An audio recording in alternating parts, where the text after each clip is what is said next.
Ladies and gentlemen, first pitch is scheduled for 12:20 for this game, so we're pushing this up 10 minutes. So 12:20 will be the start of Roan State and Walters State.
National Junior College Athletic Association and the Tennessee Community College Athletic Association are committed to the ideals of good sportsmanship, safety, and fair play by student athletes, coaches, and spectators.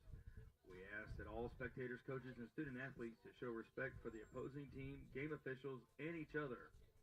Persons throwing objects, use of profanity, racist, sexist, or other abusive comments, language, or actions in opposition with good sportsmanship will not be tolerated and are grounds for removal from the facility and are subject to prosecution.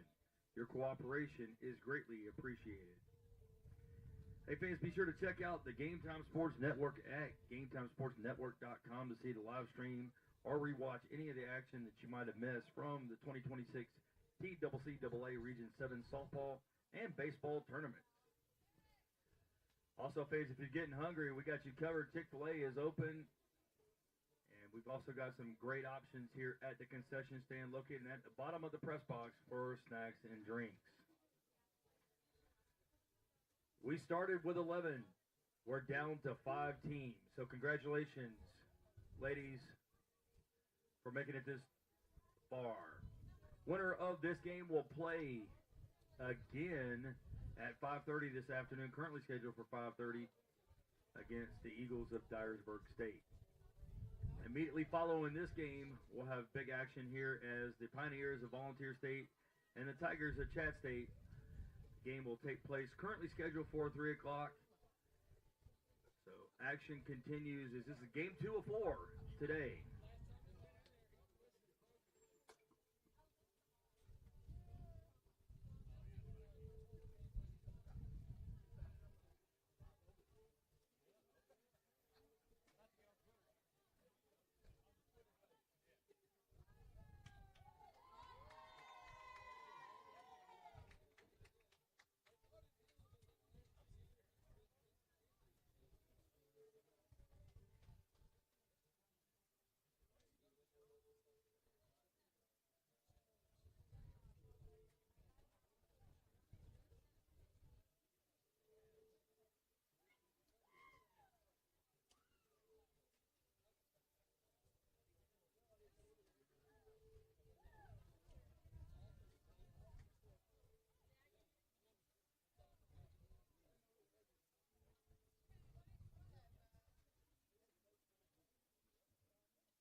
Ladies and gentlemen, welcome back to Eddie Campbell Field on the campus of Columbia State Community College for the 2026 TCCAA Region 7 Softball Tournament. We're glad to have you here as tournament play continues. We had 11. We have 5 remaining standing. So let's meet the starting lineups. First, for the visiting Raiders of Roane State, head coach Marty McDaniel will send out the center fielder, number 1, Kyla Swafford. Batting second and catching, number 27, Emily Hawks. Batting third, the designated player, number 18, Zoe Cranford. Batting cleanup and playing third base, number 35, Paisley Campbell. Batting fifth, the first baseman, number 10, Kalia Lucas. Batting sixth, the second baseman, number 2, Delaney Schrader. Batting seventh, the shortstop, number 12, Aaliyah Hensley. Batting eighth, the left fielder, number 20, Lizzie Lowe. And batting ninth, number 8, the right fielder, Mara Yo. In the circle for the Raiders, number 7, Emma McTavish.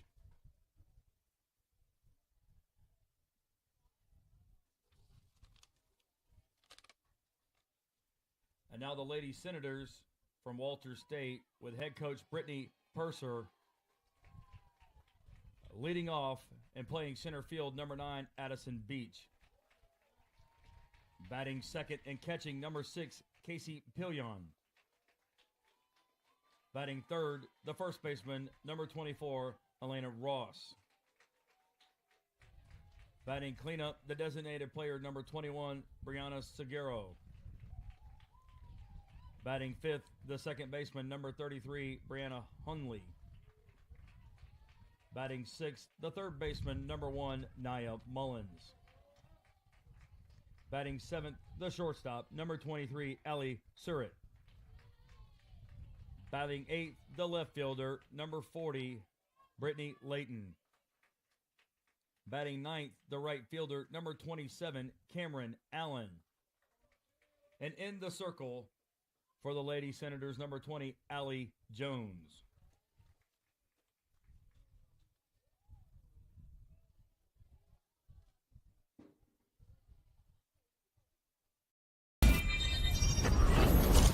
The following is a presentation of the Game Time Sports Network.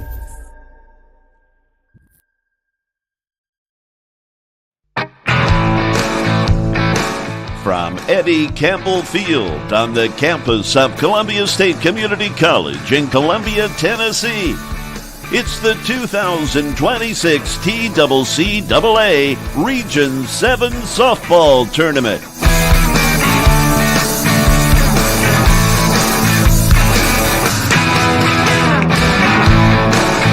And now, from Eddie Campbell Field in Columbia, Tennessee, it's game time.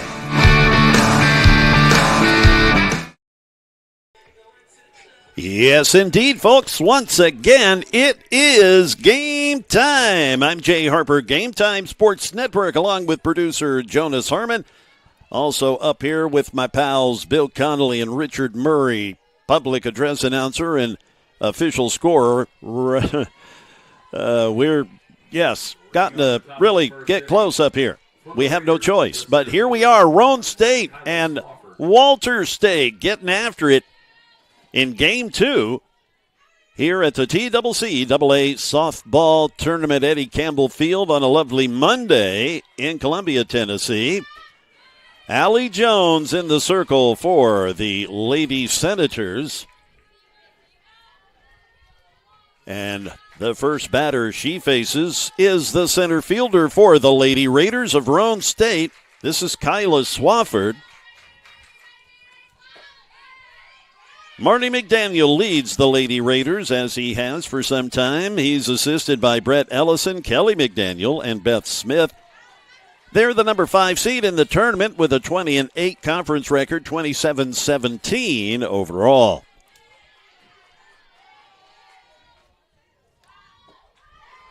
Swafford, the center fielder, will be followed by the catcher, Emily Hawks, and then it's the designated player, Zoe Cranford. Swafford, a .322 batting average. Show and bunt, but she doesn't need it. She skips down to first base with the walk from Allie Jones. Hallie Jones is a sophomore from New Tazewell, Tennessee.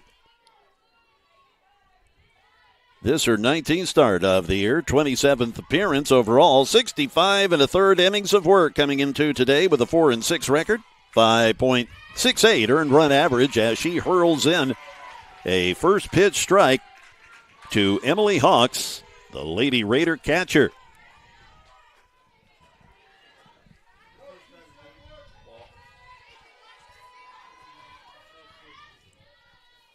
Jones, the windup, and the off speed is high. We'll have the keyword of the game coming up here in an inning or two.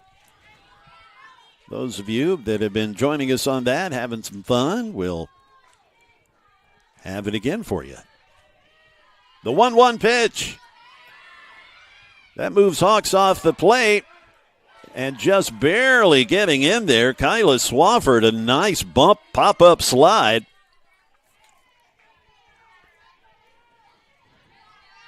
And a good throw from Casey Pillion, the catcher for the Lady Senators. A 2-1 count. On the batter, Emily Hawks with Zoe Cranford on deck.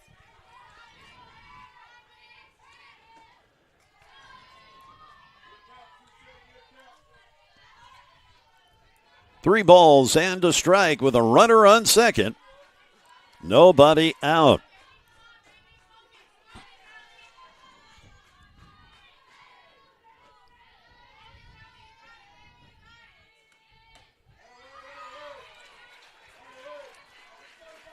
Jones having a little trouble zeroing in on that release point early on, as she has back-to-back walks.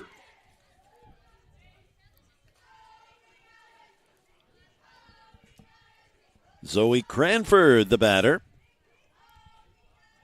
She homered yesterday.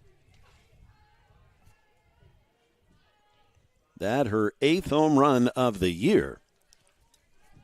And it was a big 2-run homer.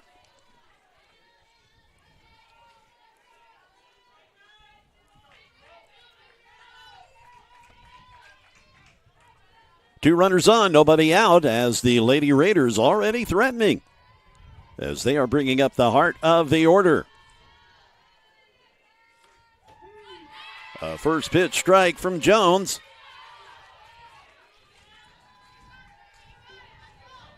Cranford with a quick glance down to her head coach, Marty McDaniel, in the third base box, coach's box.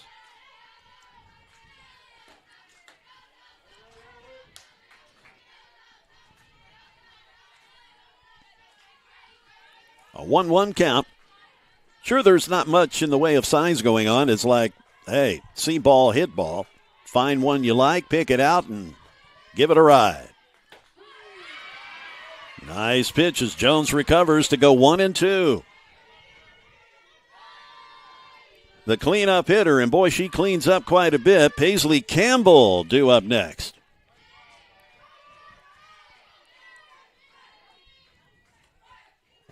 That glances off of Cranford's elbow.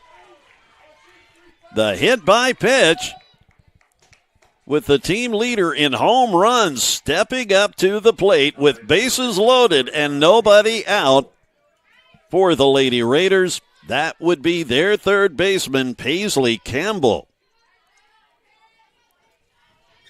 18 home runs this season for Paisley. And she is just a freshman. Boy, what a bright future.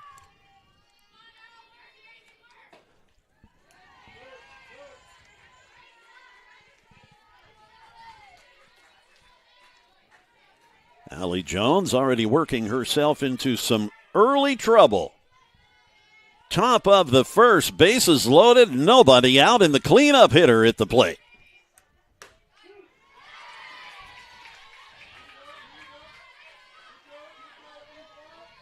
One ball, one strike. I mean, this is the way you draw it up, right? You get the first three runners on, you get your number 4 hitter up at the plate.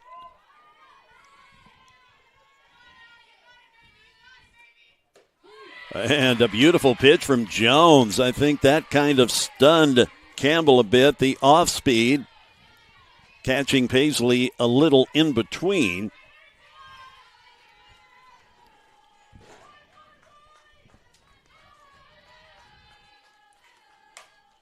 Lifted up to the left fielder, then shallow left field. The catch is made, one out, nobody tags, nobody goes anywhere as Brittany Layton makes the catch.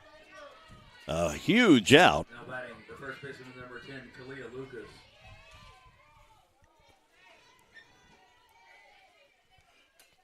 Walter State remaining, though, in a precarious situation with this young lady at the plate. That would be Kalia Lucas, the first baseman. She's second on the team in home runs with 11.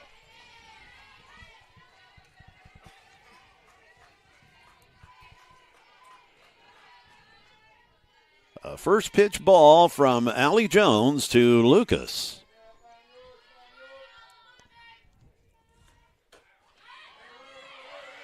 Lucas able to hold up, was tempted. The ball just outside, 2-0. Bags full of Lady Raiders. One out.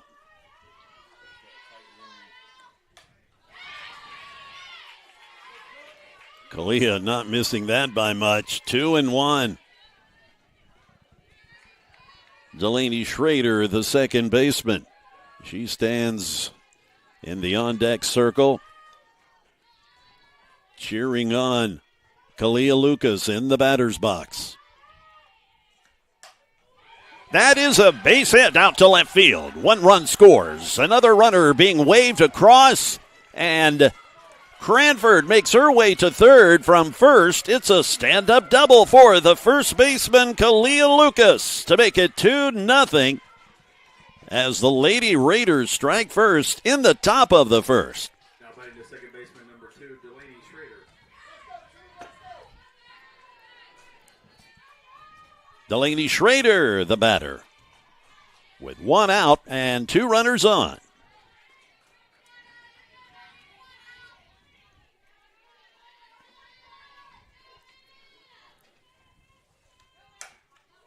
That's well hit. That one is going and gone. It's a 3-run homer for the Lady Raiders. Delaney Schrader coming through to make it 5-0. Allie Jones already knocked out of the pitcher's circle with just a third of an inning. And it looks like Summer Smith is going to come in and try to stop the bleeding. What a dramatic turn of events. The Lady Raiders coming out with hot bats to start things off in the top of the first. A 3-run home run by the second baseman, Delaney Schrader. That is her 6th home run this season. So she not unused to jogging around the bases. Again, Summer Smith will come in and assume the pitcher's circle.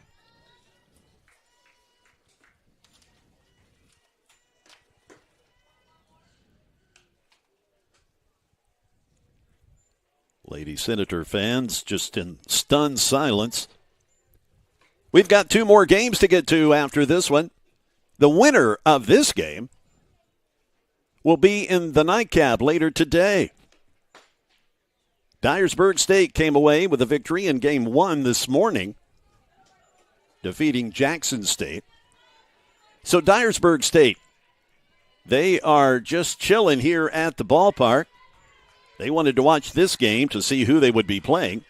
And Coach Dusty Rhodes tells me, earlier they were going to go get something to eat and just kind of chill here rather than going back to the hotel. So will it be Walter State or Roan State that the Lady Eagles will be facing at 5:30? The Roan State batter batting the shortstop, number 12, Aaliyah Hensley. The Roan State batter is number 12, the shortstop Hensley.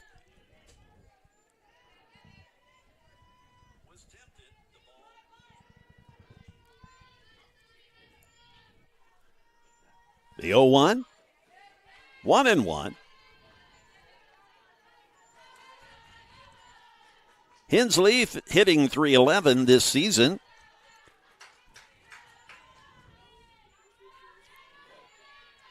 She does a terrific job defensively at short and lays into that one, hits it to the opposing shortstop. That is Sarrett, Allie Sarrett, zipping it over to Elena Ross at first for the out. So Hensley grounds out. That brings up the left fielder, Lizzie Lowe.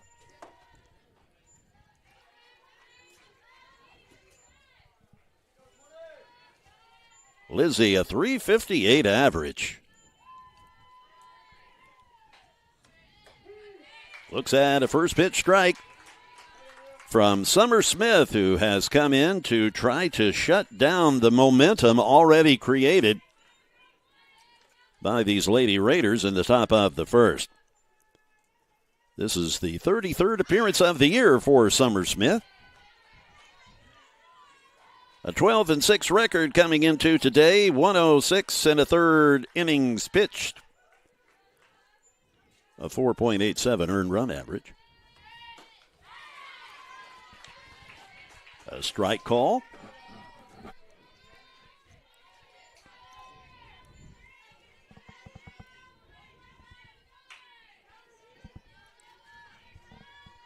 The 1-2 coming and fouled. Lizzie Lowe will be followed by Mara Yo. Emma McTavish will be in the circle for Roan State. She's giving a nice lead to work with. A half swing over to third, and the first baseman Ross can't handle the throw from Mullins. The throw on target, but Elena just not able to squeeze it. The ball pops out of the mitt, and thus Lowe reaches first base.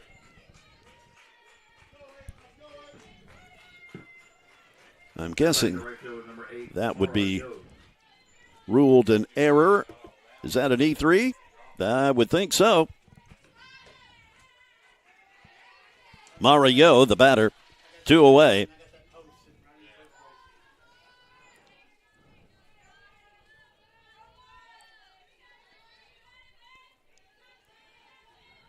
Summer Smith winds up, fires it in. Just off the plate to go 2-0. Mario, the number 9 batter. So the Lady Raiders have almost gone entirely through the lineup. Well, they have gone through the lineup, looking to get back to the top of the order with the number 9 hitter up.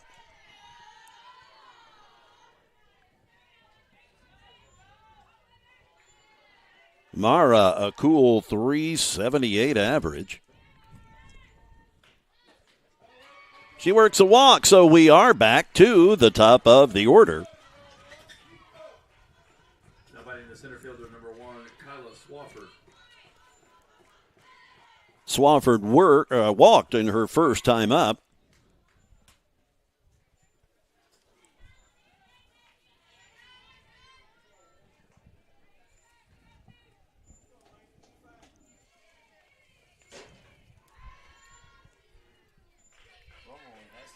Casey Pillion with a brief little chat with Summer Smith, the catcher Pillion.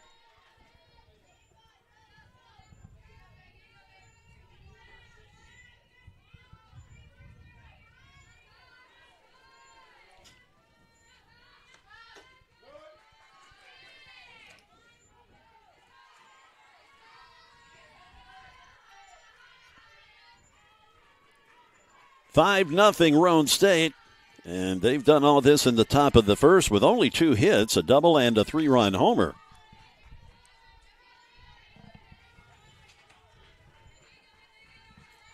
The leadoff walks in the top of the first, coming back to bite the Lady Senators.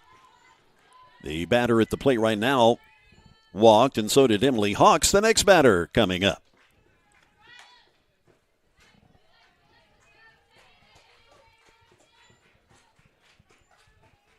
Then Zoe Cranford was hit by a pitch.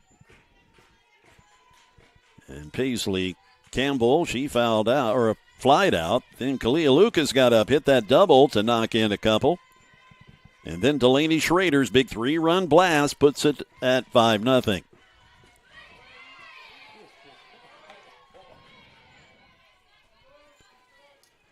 A 2-2 count with 2 outs and 2 runners on. What a way to get a game started in the top of the inning for Roan State. Slow roller to second. They get the runner at first. Hundley quickly. Boy, she was in a hurry. She knew she had a fast runner. Zipped it over to Elena Ross at first. And mercifully, the top of the first comes to a close. That inning took about, that half inning took 25 minutes. So that a long half inning at 25 minutes. Let's step aside briefly. We've got some promotional announcements from some of the fine TCCAA institutions. Let's get to them now on the Game Time Sports Network.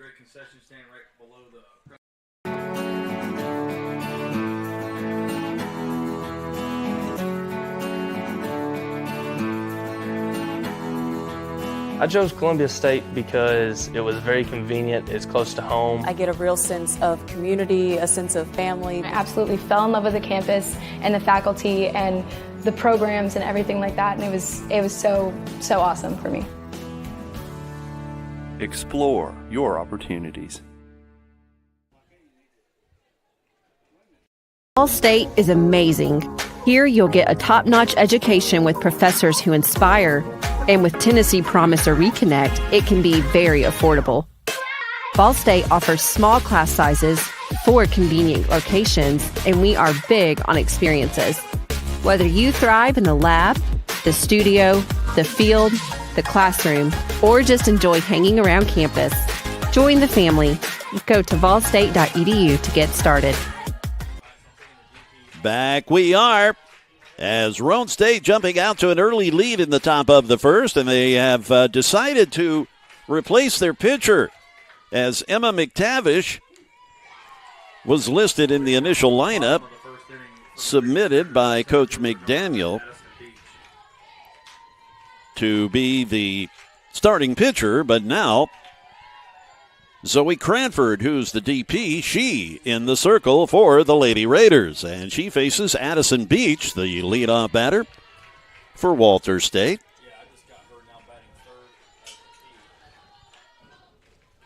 After Beach, Casey Pillion, and then Elena Ross.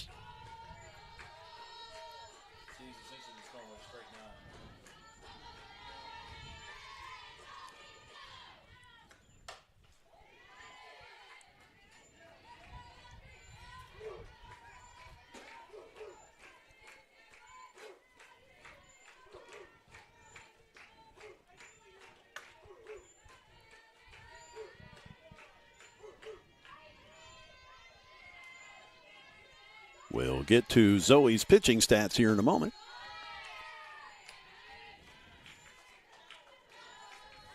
Addison Beach, the batter. The center fielder for Walter State.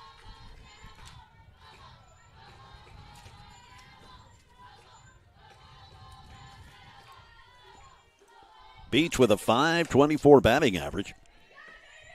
She was the conference leader in that category. 4 home runs, 33 RBI.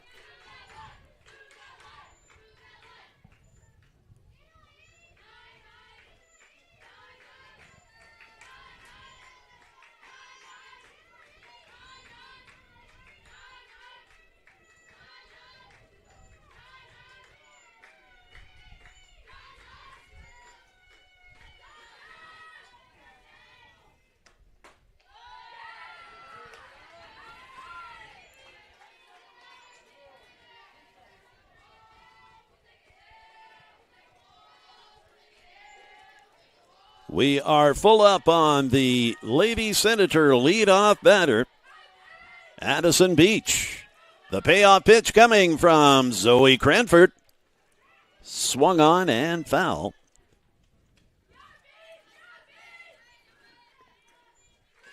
This is Cranford's 20th appearance on the season. She's got 14 starts this year in the circle. A 7-5 record, 79 innings of work, and a 2.30 ERA.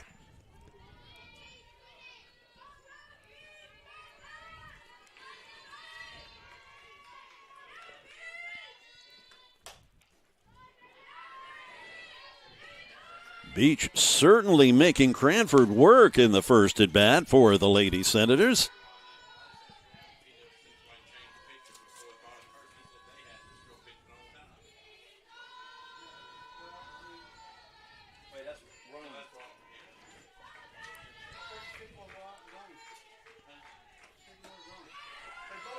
Beach finally wins the battle with the base on balls. Again, she is the conference leader in batting average at,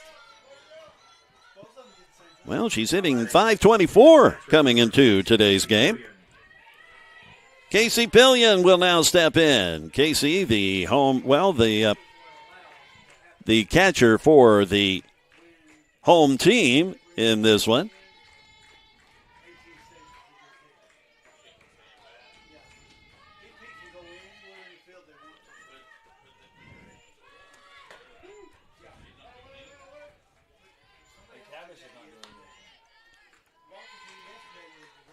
First pitch strike to the catcher, Pillion.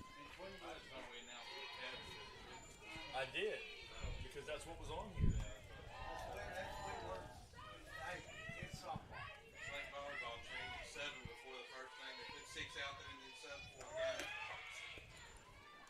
Diving into second base and stealing the bag is Addison Beach.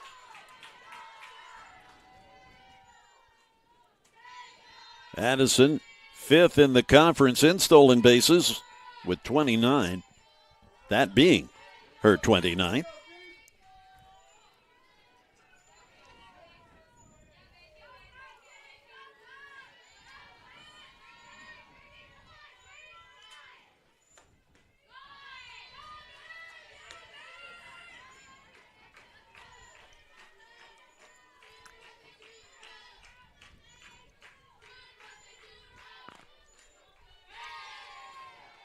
Cranford with the look into the dugout.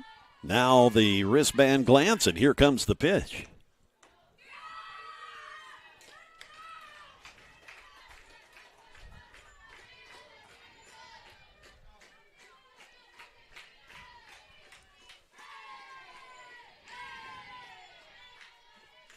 The 3-1 coming from the pitcher, Zoe Cranford. With a runner on second and nobody out. Oh, that way high as that got away from Cranford. Walters State here in the bottom of the inning, getting some things going with nobody out and two base runners, setting the stage for the first baseman, Elena Ross.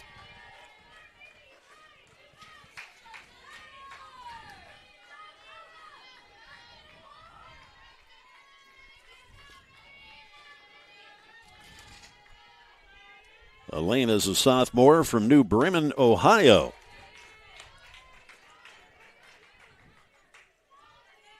Eight home runs to her credit this year.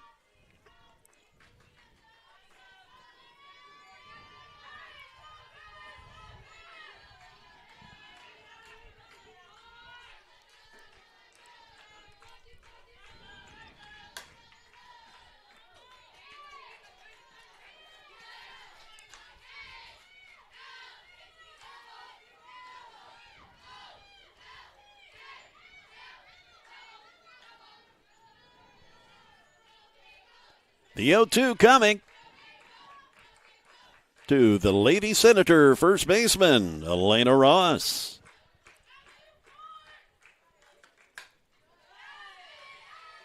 The count staying at 0-2. Brianna Silguero, the DP, she is twisting that bat, waiting to get in the batter's box. She is in the on-deck circle.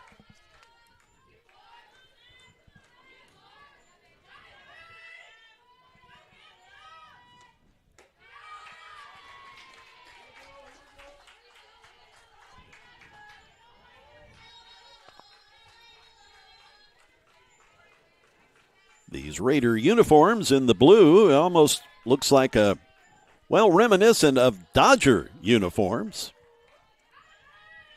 It does look like a Dodger blue. That's well hit. That one is right at the base of the fence. Tagging up and getting to third is Beach. Pillion, she has to stay put at first. Ross just missed making this a 2-run ball game. That had 3-run homer written all over it, but the center fielder, Swafford, able to come up with the catch.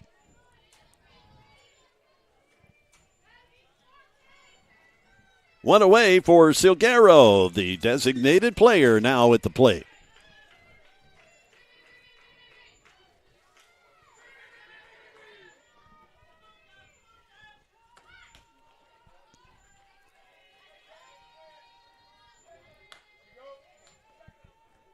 Pillion jogs down to second base, so now 2 runners in scoring position with 1 out.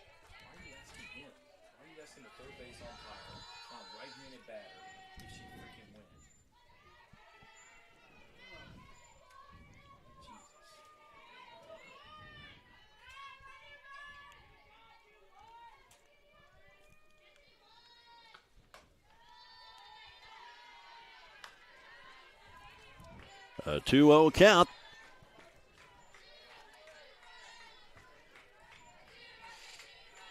Silguero, very dangerous at the plate. 6 home runs on the year. She's already hit 1 in this tournament.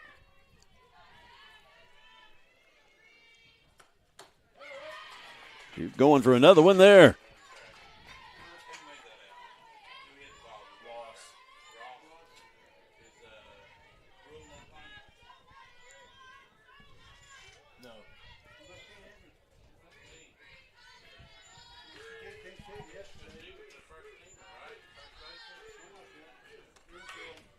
The bunt attempt, and it rolls foul. The squeeze play was on. I'm sure that'll be called off with 2 strikes now.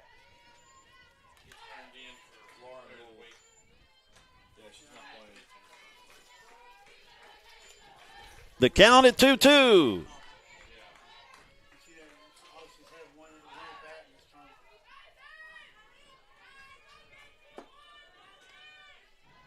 The pitch now from Zoe Cranford is high. We go full at 3-2. A pitch away from loading him up.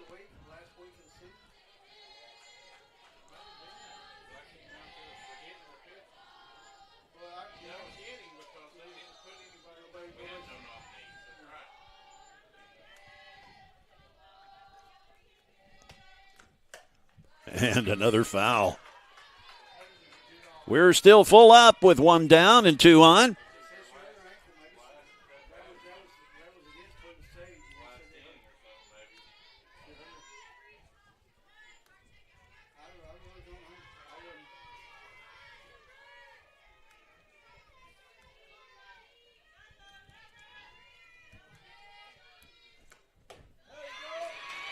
Bases loaded.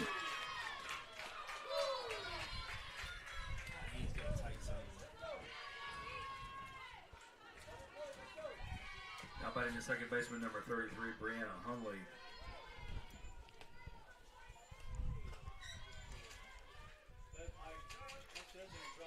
Brenna Hunley, the batter.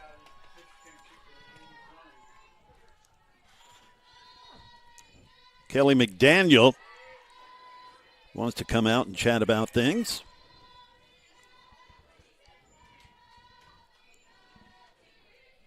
Two more games follow this one. And boy, the next one is perhaps the collision course game that many have been waiting on. It'll be the number 1 seed against the number 2 seed.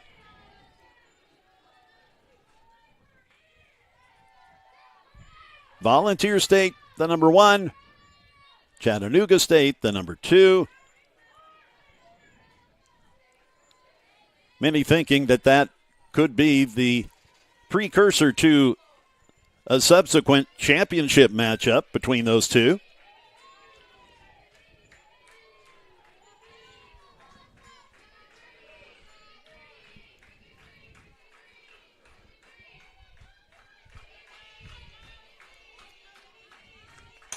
Right back to Cranford. A run scores. Bases remain loaded. No outs collected there. As the ball ricocheting off Zoe Cranford's shoe. And no one able to come up with the softball to make a play. And the third baseman, number 1, Nia Mullins.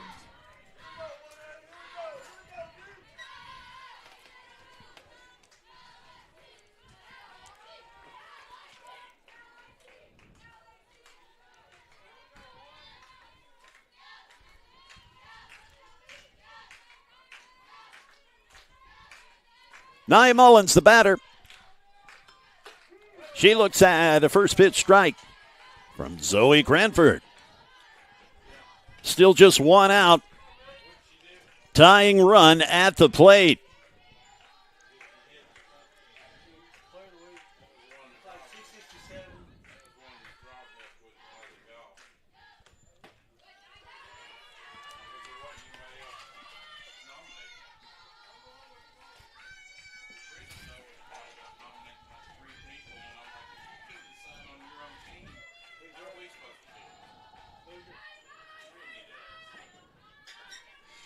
The 1-1 coming.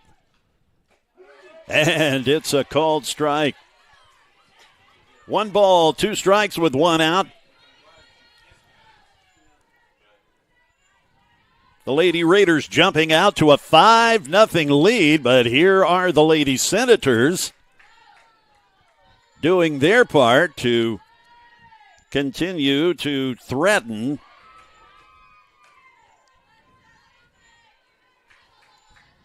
The count evens up at 2-2.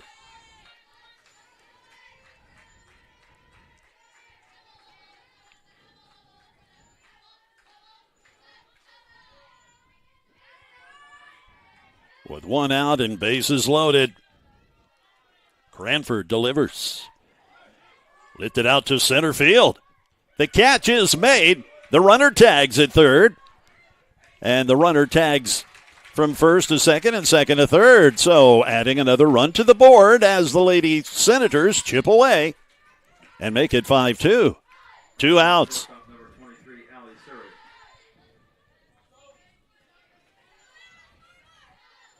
Swafford remaining calm out in center field to make the catch. Allie Sarrett, the shortstop, is now the batter.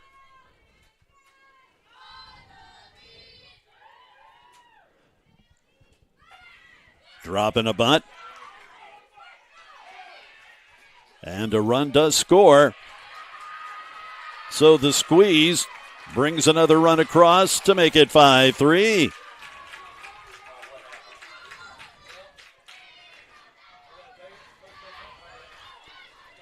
Sarrett drops the bunt. Marty McDaniel just got tossed out of the game for arguing the fact that the runner was safe at first. Now the umps want to converge and discuss the situation. But for the moment, head coach Marty McDaniel, he's been ejected.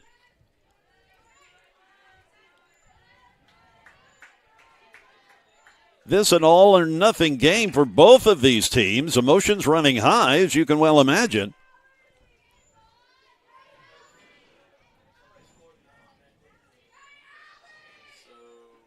Brett Ellison, one of the assistant coaches, now taking over to hear the explanation from the umpires as to what transpired there at first, or at least their take on it.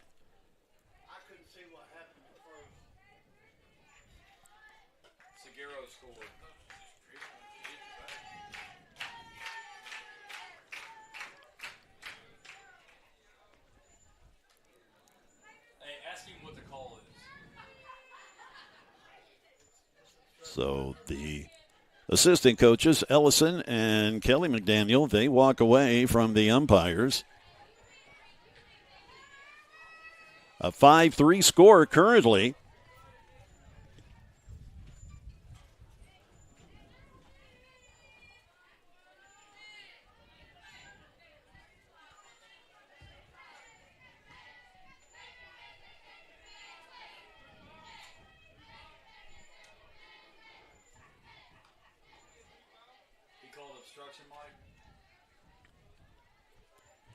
We are trying to get a definitive explanation on the call.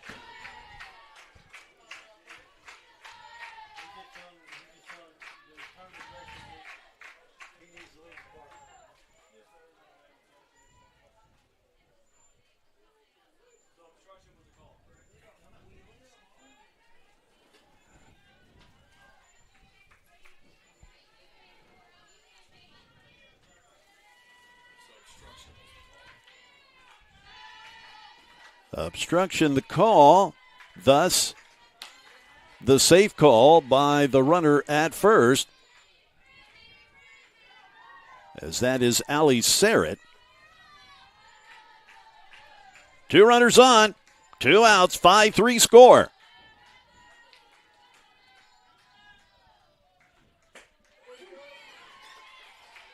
Strike call, outside corner.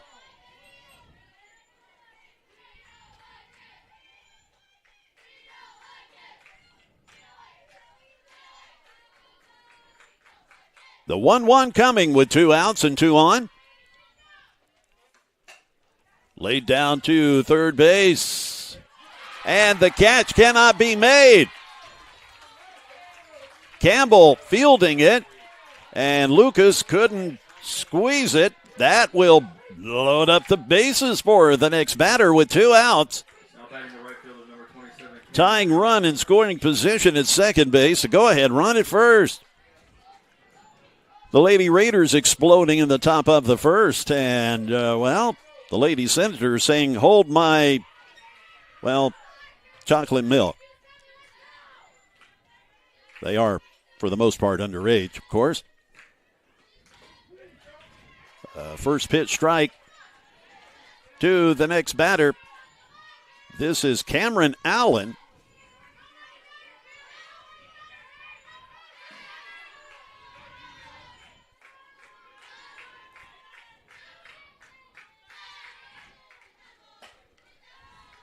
Fouled out of play. Brittany Layton at first base.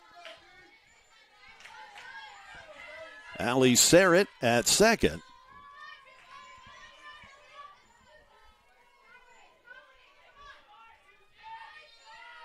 And Nia Mullins is over at third. The pitch now.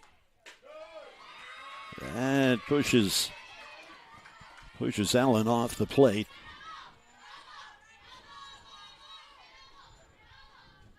One and two with 2 outs.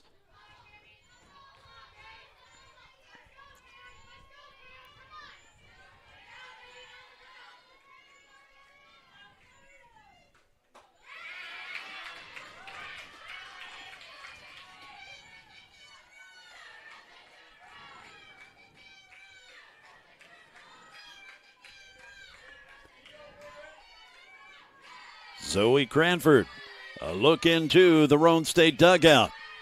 Now the delivery, the pitch. And we'll do it again off the foul.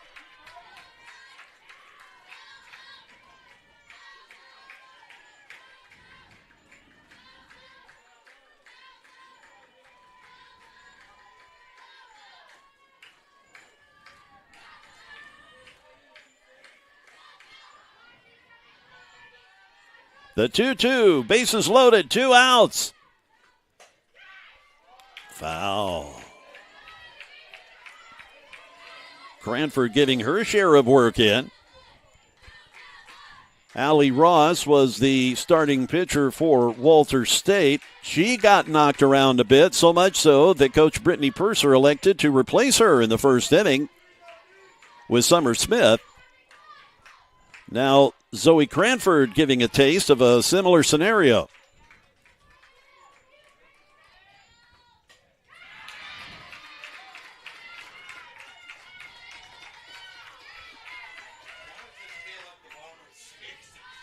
Cameron Allen.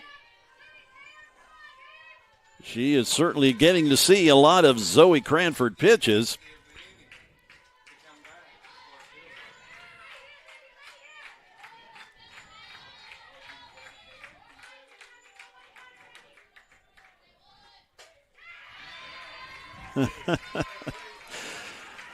Foul after foul after foul.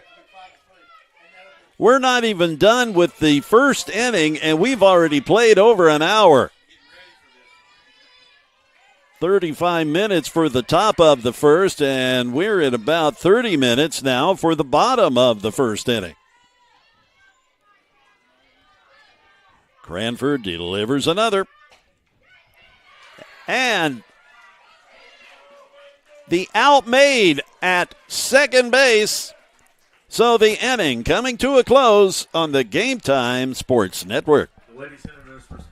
Ball State is amazing. Here you'll get a top-notch education with professors who inspire.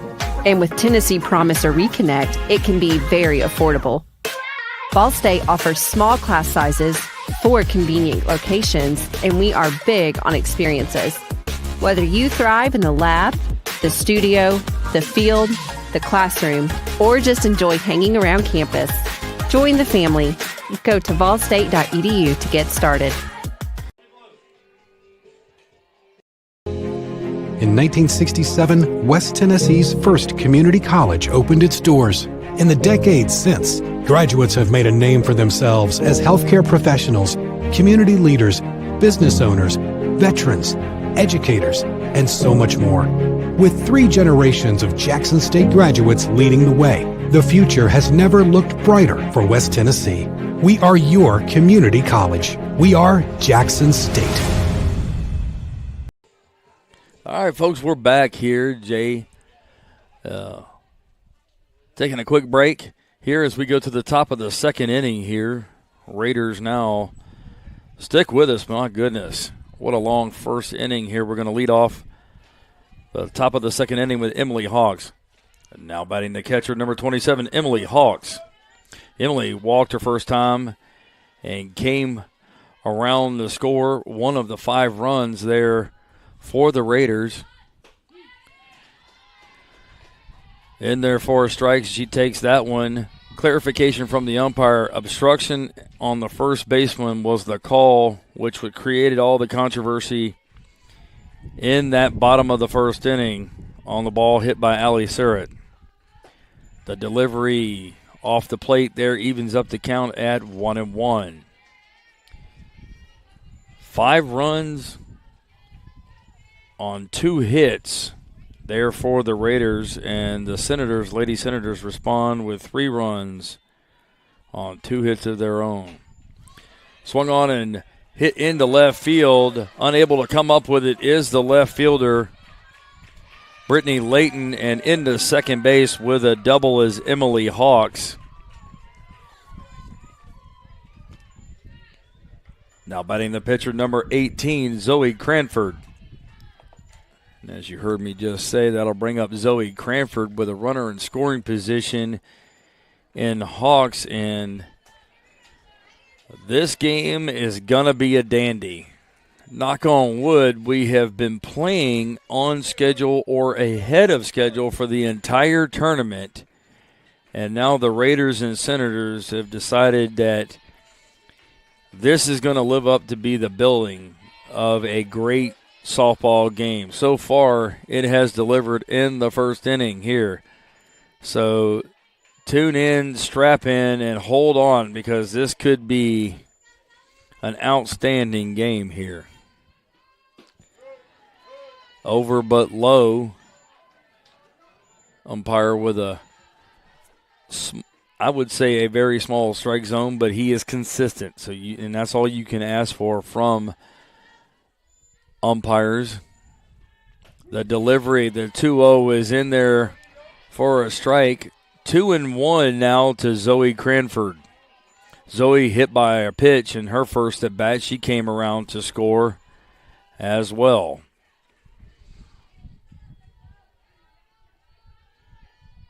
The delivery off speed.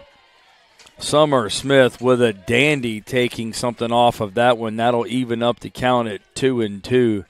That one floated in there at about 25 miles an hour, it seemed like. Smith kicks and fires the 2-2 delivery. Swung on and hit sharply to short.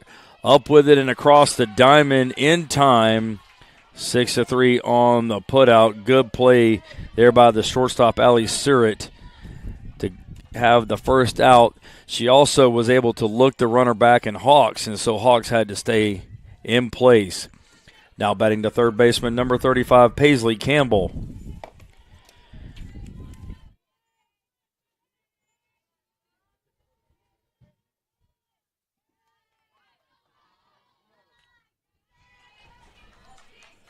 Paisley Campbell up at the plate as Bill Connolly and I swap off.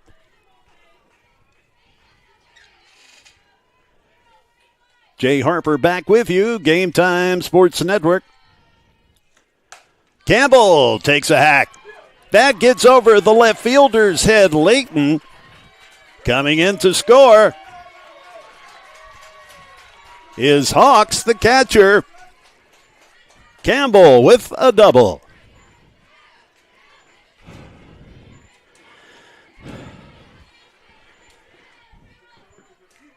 Now batting, the first baseman, number 10, Kalia Lucas. Now I'm doing public address as well, as PA announcer Bill Connolly and I swapping off to take care of a little business.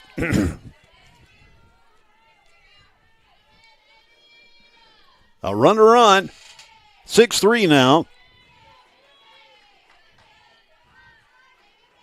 As Hawks scored, the Lady Raider catcher.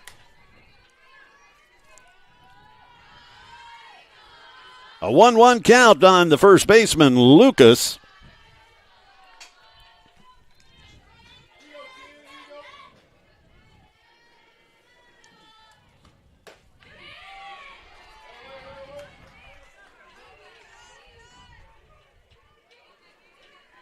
Kalia Lucas, she doubled her first time up. Delaney Schrader waiting on deck.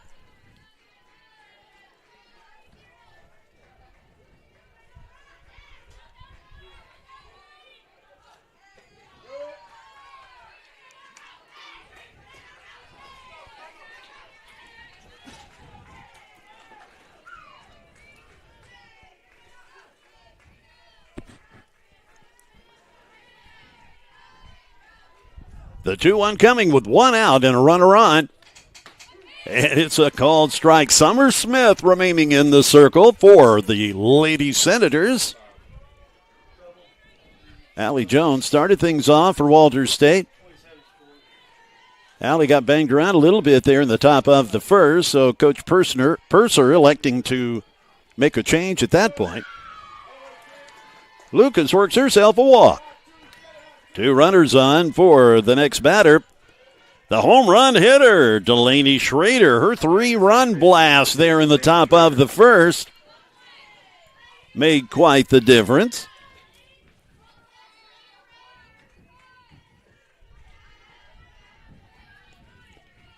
Aaliyah Hensley waits on deck.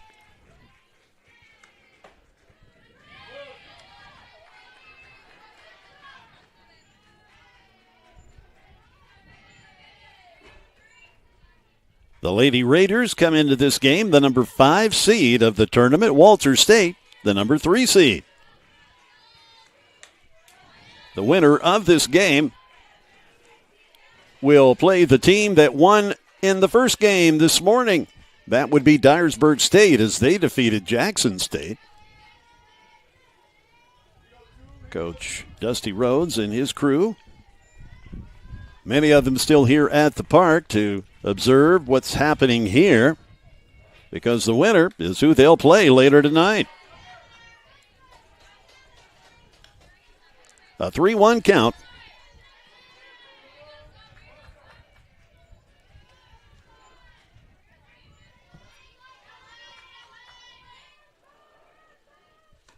Make that 2-1.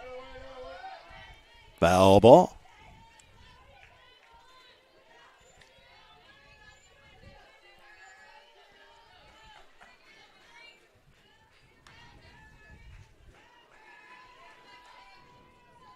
Lady Raiders managed to put one across thus far in this top of the inning with Emily Hawks scoring the run. That's a fair ball that the right fielder Allen can't reach.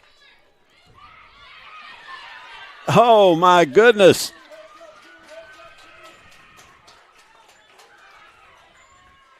Schrader, she was hung out to dry there in between first and second. And had someone been covering the bag at first for the Lady Senators, she would surely have been thrown out, but nobody was there. So bases loaded with one out. Coach Purser coming out to the circle to try to restore some sort of order.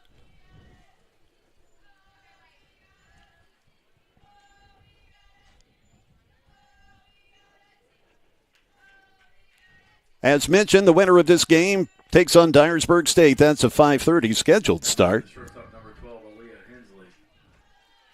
After this game, though, hang on, it'll be the number 1 seed Volunteer State Lady Pioneers against the number 2 seed Chattanooga State.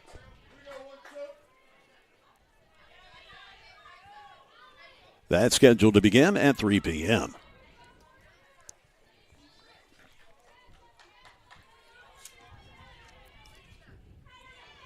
Aaliyah Hensley, the batter. Aaliyah with a ground out in her initial at bat. Bases loaded, one out. Right back to Summer Smith. And can't double off the runner as the throw goes over the first baseman's head. Ross Silguero, she holds up at third.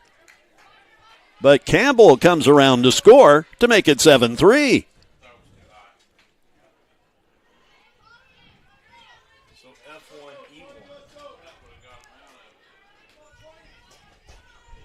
So an opportunity to get out of the inning is squandered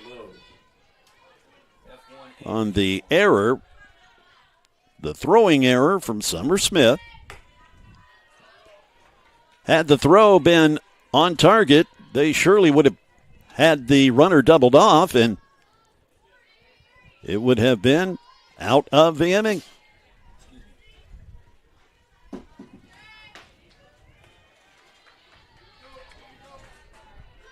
Lizzie Lowe, the batter.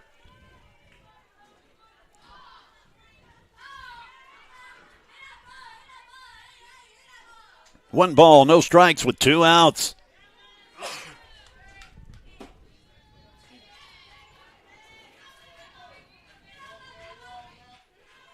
Thus far, the Lady Raiders have gotten 2 of those runs back after the Lady Senators answered with 3 runs of their own in the bottom of the first after Roan put up 5.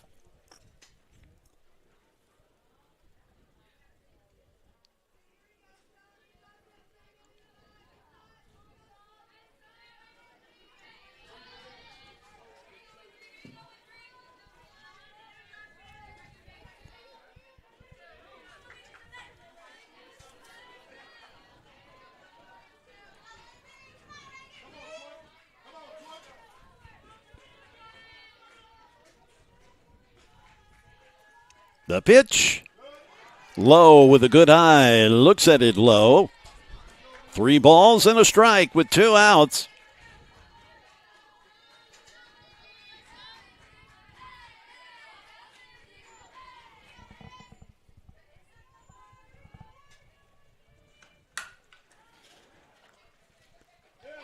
Hundley did not make the tag.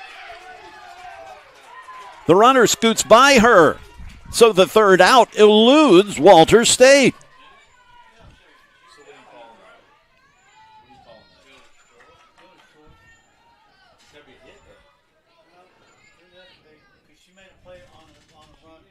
Delaney Schrader.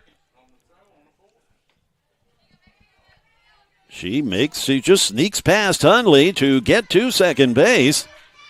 Brenda may have been better off. I mean, I understand it's just kind of an instinct thing. You've got the runner right there. So the instinct is just to tag her as she goes by, but she missed the tag. I guess in hindsight, she should have just tossed it to first base and gotten out of the inning. 8-3 now. The race to the bag is won by Mullins. So did they score 3 or 4? 3 runs go down in that top of the second inning as the Lady Raiders get those 3 runs back that the Lady Senators put up in the bottom of the first. I'm Jay Harper along with producer Jonas Harmon. Let's step aside briefly on the Game Time Sports Network. As a first-generation college student, estaba un poco nerviosa. I knew I would need extra support, but I didn't know where to find it. At Roan State, I have a success coach to help me with every step along the way.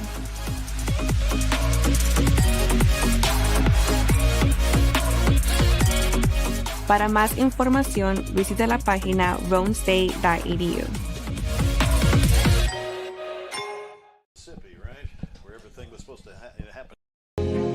In 1967, West Tennessee's first community college opened its doors. In the decades since, graduates have made a name for themselves as healthcare professionals, community leaders, business owners, veterans, educators, and so much more. With 3 generations of Jackson State graduates leading the way, the future has never looked brighter for West Tennessee. We are your community college. We are Jackson State. This is the Game Time Sports Network. Thank you for joining us. We'll be getting to that keyword of the game here in a little bit. Just stand by. Zoe Cranford, she returns to the circle. It got a little testy there for her in the bottom of the first, but she survived. And her offense coming through to get those 3 runs back and make it 8-3. The Lady Senators back in the box. Addison Beach now the batter. Addison, the TCCAA leader in batting average. Time violation on the pitcher.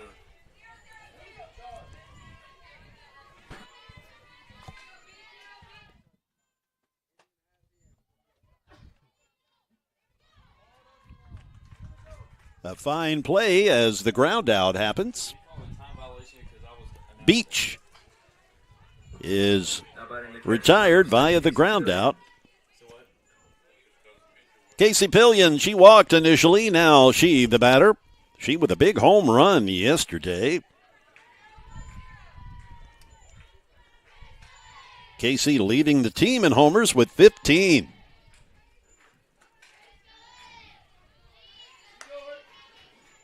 First pitch ball from Zoe Cranford.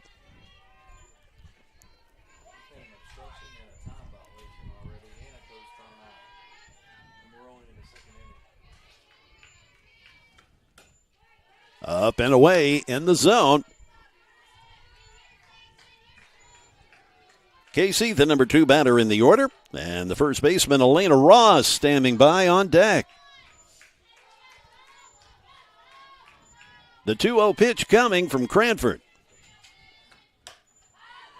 Swung on. Everybody on the left side chasing it. Nobody catching it because it's in foul territory outside the fence.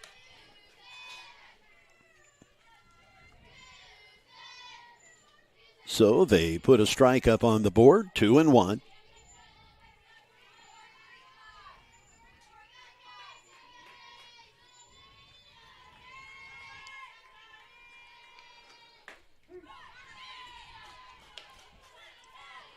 The strike call brings us to a 2-2 count.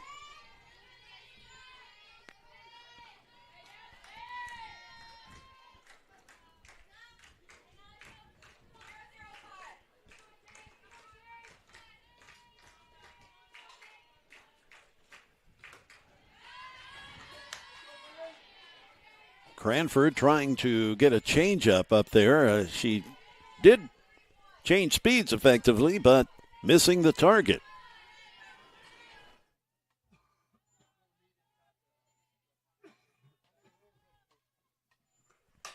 Swung on over to the shortstop Hensley, and the out is made. Pillion with the ground out to short. Now batting the first baseman, number 24, Elena Ross. The Lady Senators now turn to their first baseman, Elena Ross, to keep the inning going. Elena, a .419 batting average, 8 home runs. Ooh, the off speed just stopped Ross in her tracks. Elena ready to pull the trigger on a fastball, and that floater comes up there.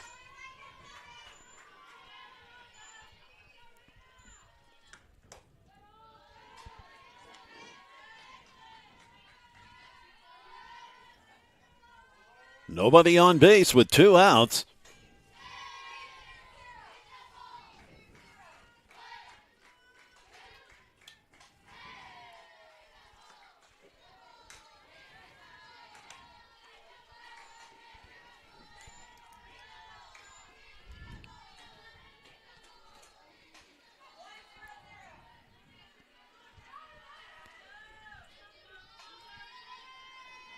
The windup.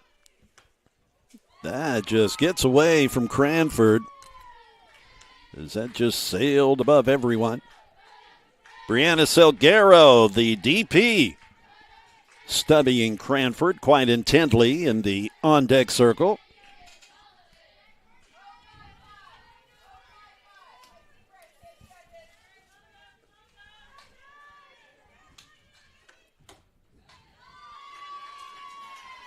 Cranford loses her. It's a 2-out walk, and up comes Salguero. Now batting the designated player, number 21, Brianna Salguero.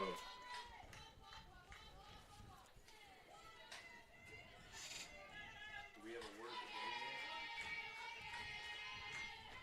It's the 4th inning or something. It feels like we're in the 6th.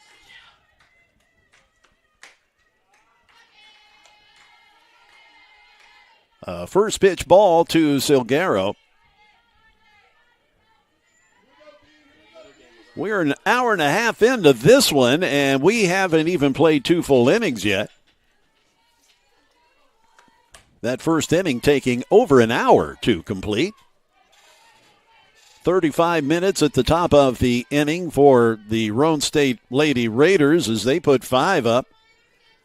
And then 30 minutes for 3 runs to cross in the bottom of the inning from the Lady Senators. So it took us over an hour to just get 1 inning done.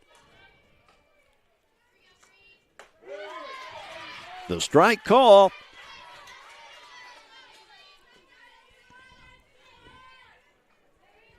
Should Salguero get aboard, it's the second baseman, Brenna Hunley, waiting.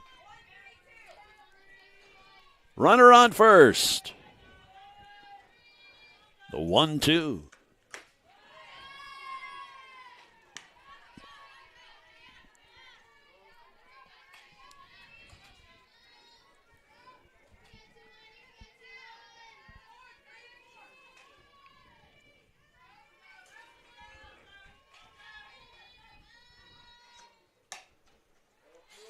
Roller over to Campbell. Paisley on target to retire the side. So the defense holds up for the Lady Raiders, leaving the Lady Senators scoreless in the bottom of the second. We'll keep it right here. I'm Jay Harper, Game Time Sports Network, along with Jonas Harmon, the producer. So we've got 2 more games after this. No hits, no errors, and Volunteer State, Chattanooga State.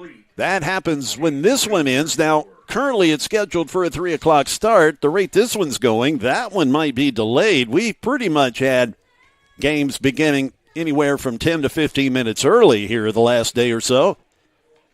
I don't know if that's going to be the case with this one. We'll just see how it all plays out. But nonetheless, the number 1 seed Volunteer State They are teeing it up against the number 2 seed, Chattanooga State, again scheduled for 3 p.m. today. Then the winner of this game will be playing the winner of our initial game this morning, the Dyersburg State Jackson State game, where Dyersburg State came out victorious. So whoever wins this, Dyersburg State will be their opponent, scheduled for the last game today at 5:30 Central Time. Tomorrow, 2 games on the schedule as the brackets start to narrow down. We'll have the winner of that Volunteer State Chattanooga State game face the loser of the 3 o'clock game versus the winner of the 5:30 game. And then we'll have a champ.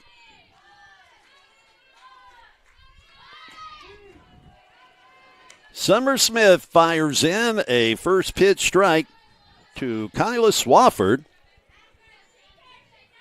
the center fielder for the Lady Raiders, who find themselves up by 5, 8-3. Right back to Smith, and it's an out.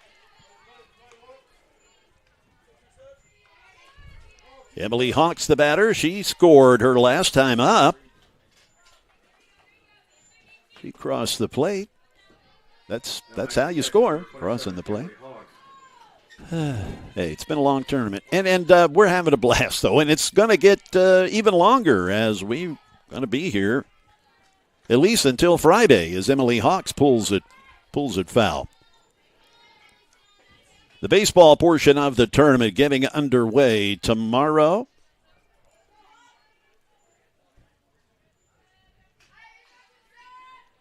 And we're hoping the weather cooperates and we'll get those baseball games in and championship softball tomorrow. So overlapping sports tomorrow. I am scheduled to be on the play-by-play call for the final 2 games for softball tomorrow. And my partner, Bill Connolly, looking to do the play-by-play to get baseball off the ground tomorrow. Emily Hawks. She hits that one with some authority out to center. Now batting the pitcher number 18, Zoe Cranford. Zoe Cranford, the batter, the pitcher.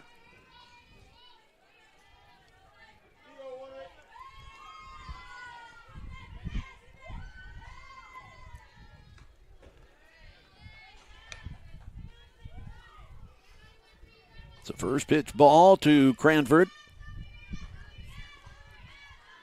With the cleanup hitter, Paisley Campbell, awaiting on deck.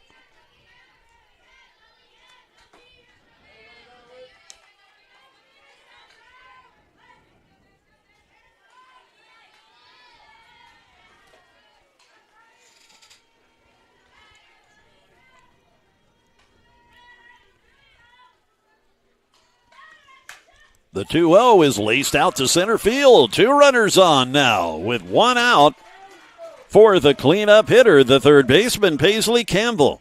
Now batting the third baseman, number 35, Paisley Campbell. Back-to-back singles to center. Brings up Campbell. She already with a double today. Leads the team with those 18 homers, one of which happened yesterday.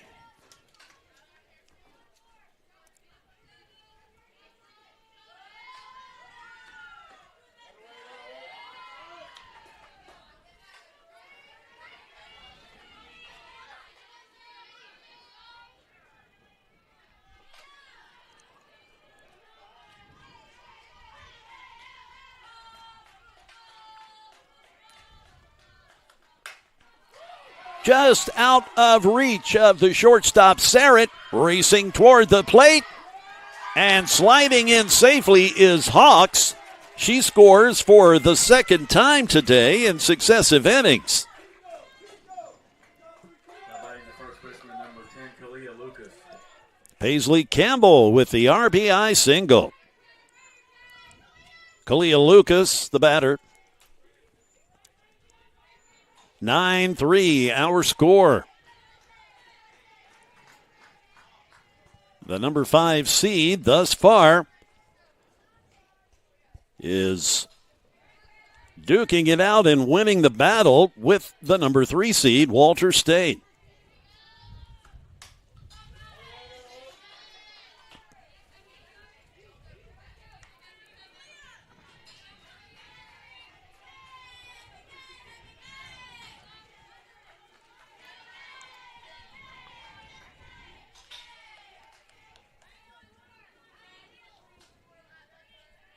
The 0-1 coming to Lucas.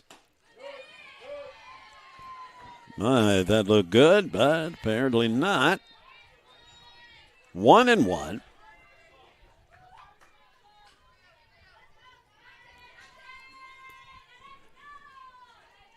Brett Ellison coaching at third base for Roan State, where Marty McDaniel would normally be, but Marty was tossed out of this game. He was not happy with a call that happened at first base, and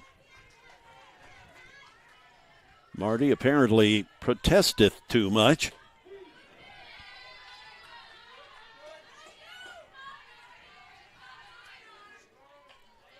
Two-two count. 1 out. Runners on second and first. Lucas off the end of the bat. Right to Sarrett. They get the lead runner. That is Cranford at third. That's all they'll get. But, hey, an out is an out. 2 away. The fielder's choice puts Lucas on base. Now batting the second baseman, number 2, Delaney Schrader. Delaney with a good day at the plate already. In her 2 at-bats, a 3-run homer and a single to right field.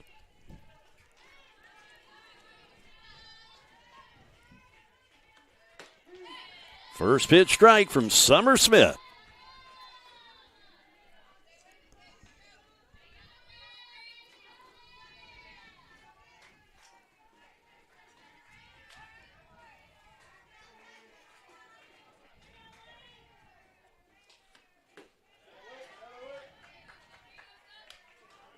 The 1-1. Thus far, the Lady Raiders have managed to score a run in each of their innings, as we are still in the top of the third.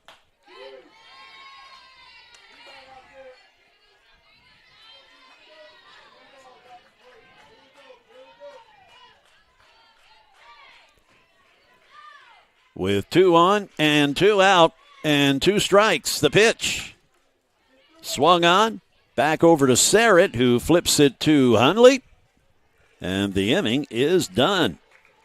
But not before the Lady Raiders add one more to make it 9-3 on the Game Time Sports Network. In 1967, West Tennessee's first community college opened its doors. In the decades since, graduates have made a name for themselves as healthcare professionals, community leaders, business owners, veterans, educators, and so much more. With 3 generations of Jackson State graduates leading the way, the future has never looked brighter for West Tennessee. We are your community college. We are Jackson State.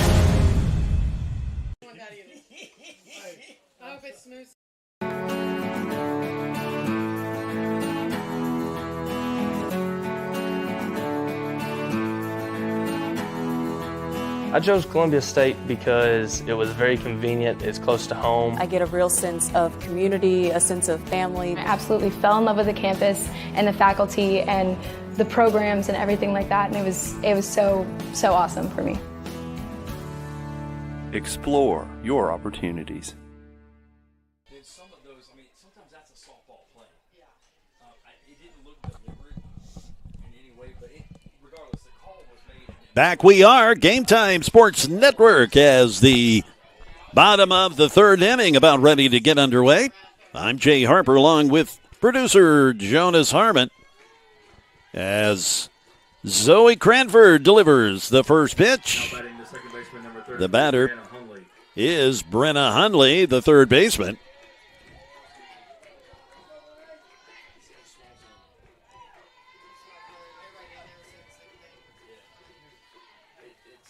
And Cranford wanting, all right, let's go through the signs again. All right, she delivers now. Swung on, right back up the middle, and that gets past Hensley. It's short. It's a leadoff hit for Brenna Hundley, the Walter State second baseman.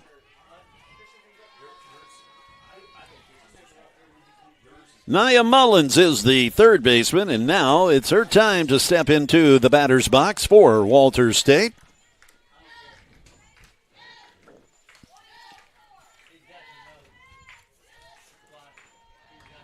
The pitch now from Cranford. The runner going, and Hensley that is Hensley trying to scoop it and step on the bag, but not able to get a good grip of the ball. So 2 runners on.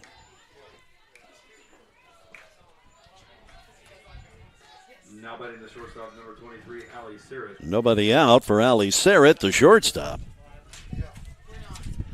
I would think that would be an error on Hensley. Allie Sarrett looks at the first pitch and was able to check her swing.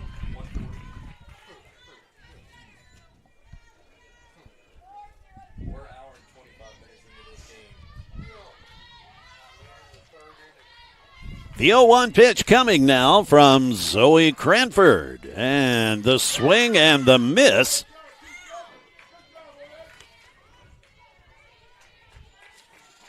Allie Sarrett, a .298 batting average. He has lifted 5 over the fence this season. She has an 0-2 pitch coming at her from Zoe Cranford. And that gets away from Zoe.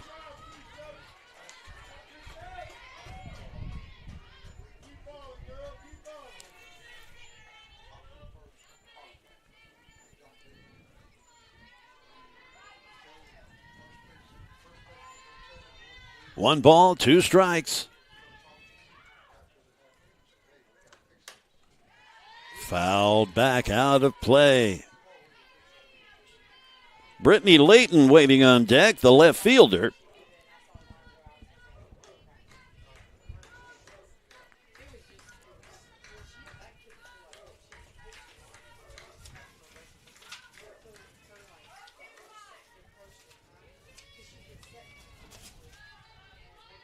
The 1-2 coming from Cranford, and it is high.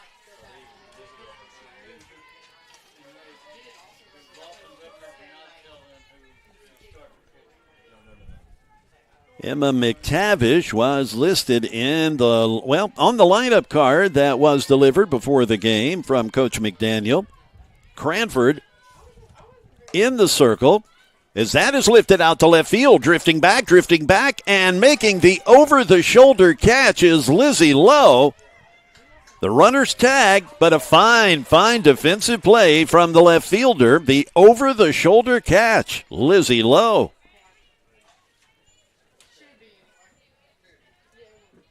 Batting the left fielder, number 40, Brittany Layton.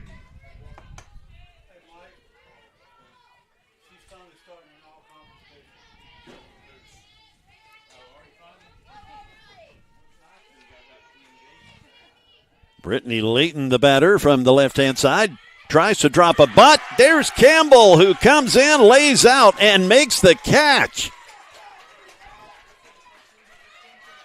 A hustle play by the third baseman for Roan State. And she'll probably have to dig some dirt out of her elbows. A pinch hitter stepping in now for Cameron Allen. This is Lily Killebrew. Killebrew batting for Cameron Allen. Here's number 2, Lily Killebrew.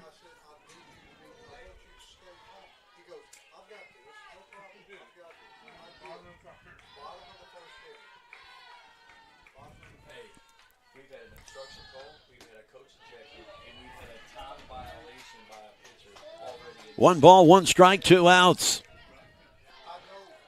Lily Killebrew We've seen her as a pinch runner in the tournament. I think this is the first time she's been at bat. I could be in error on that. She a Creekwood High alum out of Charlotte, Tennessee, there in Dixon County. She's a freshman. Many years ago, I called Dixon County Cougar baseball and softball on radio in Dixon County.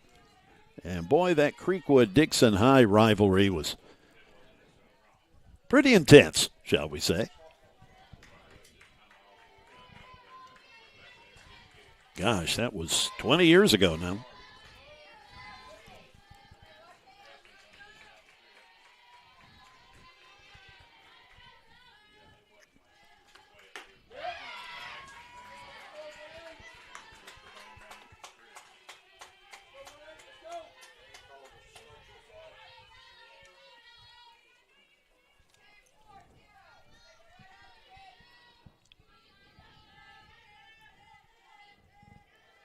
The 2-2 coming with 2 outs and 2 on.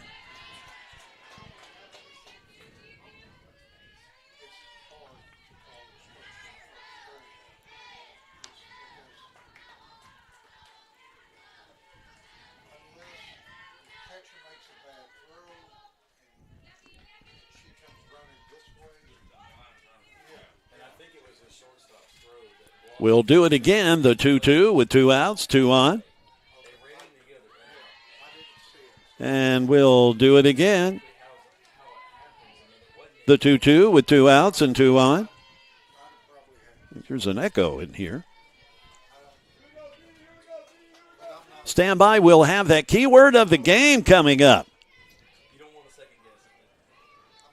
The pitch now from Cranford. Took something off of that. A slow roller. The sidearm throw. And calling her out at first. Killebrew can't believe it, and now Brittany Purser comes bailing out from the coach's box, approaching the umpire as she pleads her case.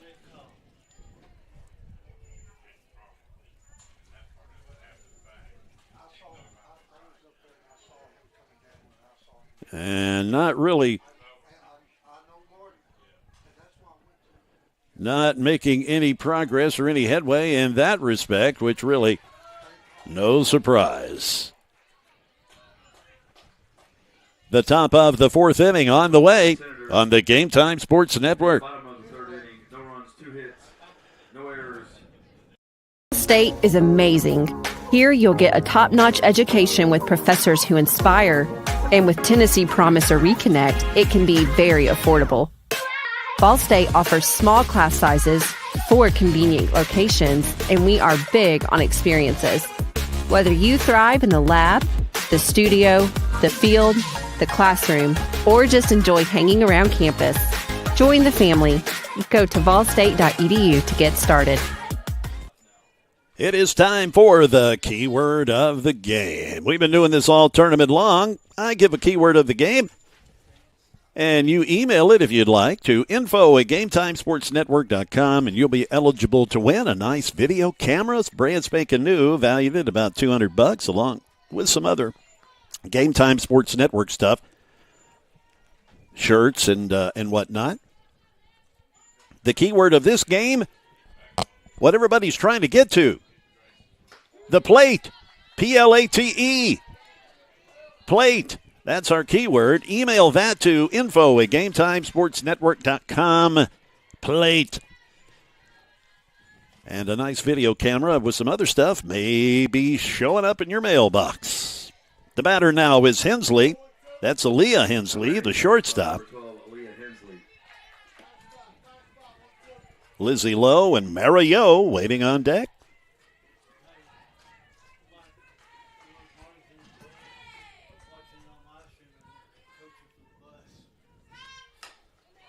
Slow roller over to third. Mullins fires it over to first to Ross for the out.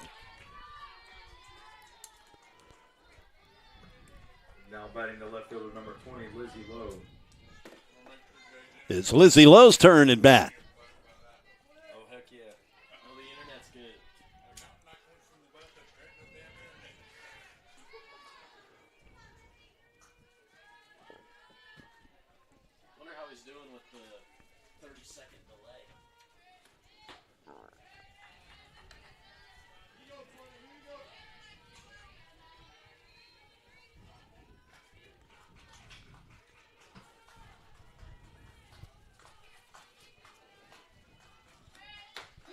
It's a strike call from Summer Smith.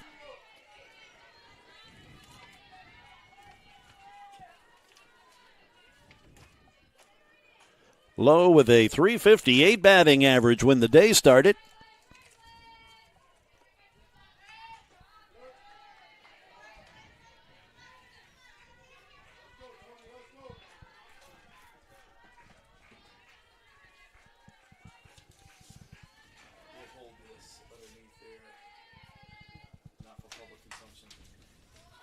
That gets over Smith.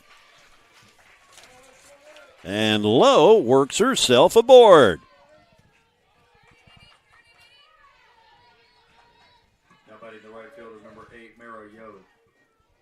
The right fielder, Mara Yo, will step up to the plate with a runner on and just one out.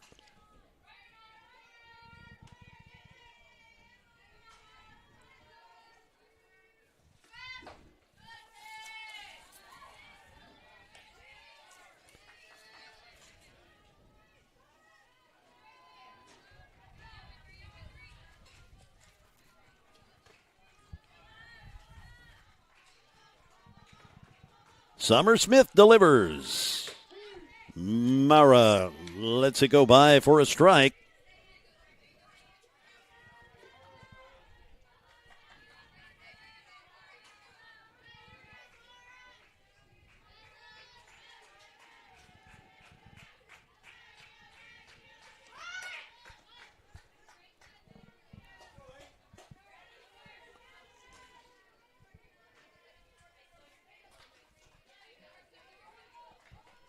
One ball, two strikes on the right fielder for the Lady Raiders, who find themselves up by 6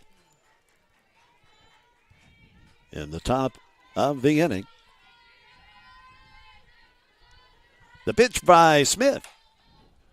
Swatted toward third, but it rolls foul. We're back to the top of the order on deck with Kyla Swafford. Again, our keyword of the game, plate, P-L-A-T-E. Email that into info@Gametime Sports Network, and you might be videotaping family with a, well, it ain't tape anymore, but you know what I mean, videoing family with a brand new camera that you might win from us.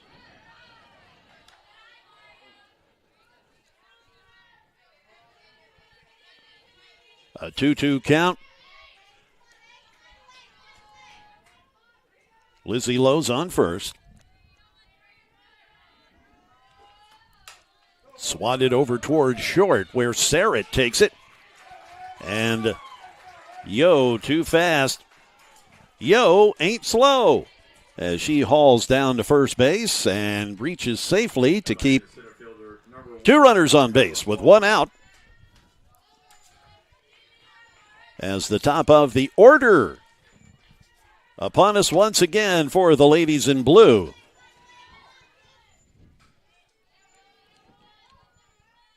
Smith delivers. Swung on, first pitch. Drawing a bead and making the play is Brittany Layton for the out. 2 away.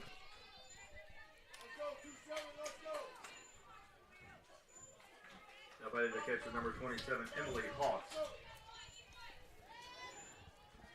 Emily with a good day. She's got a single and a walk, and she has scored twice.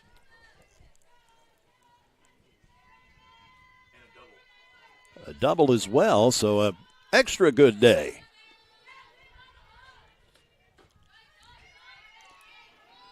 I think I was in the men's room when she hit that double.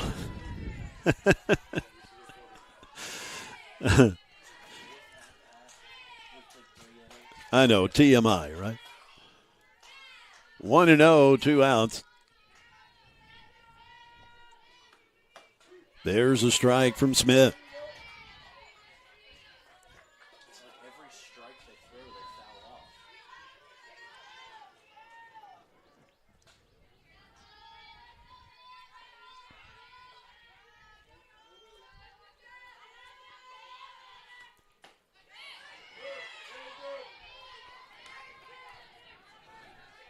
Casey Pillion doing all she could to frame that and hold that pitch, but boy, the umpire not budging.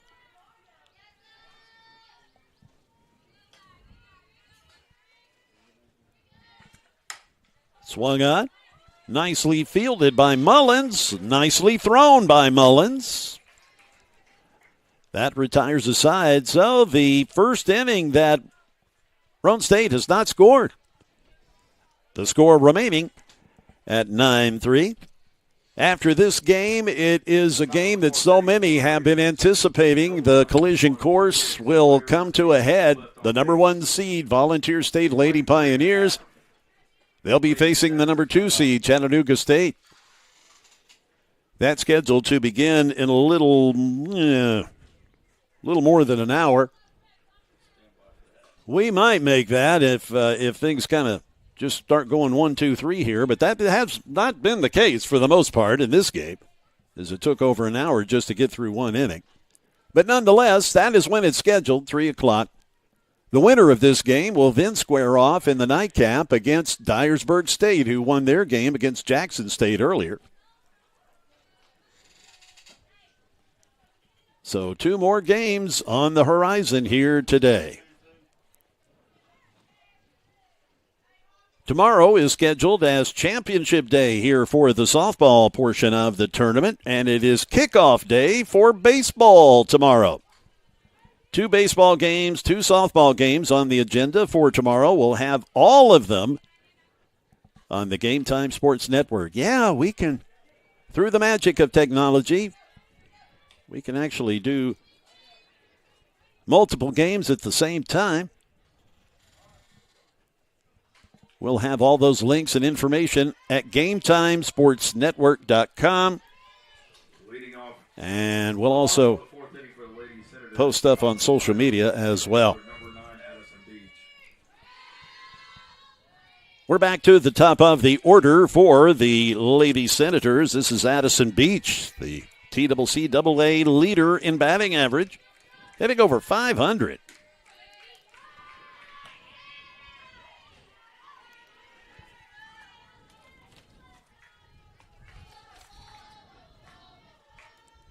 Beach hitting .524 on the year. She's got 4 homers. She's got great speed and pretty much a slap hitter, but again, she's gotten a hold of a few as she's put 4 over the fence.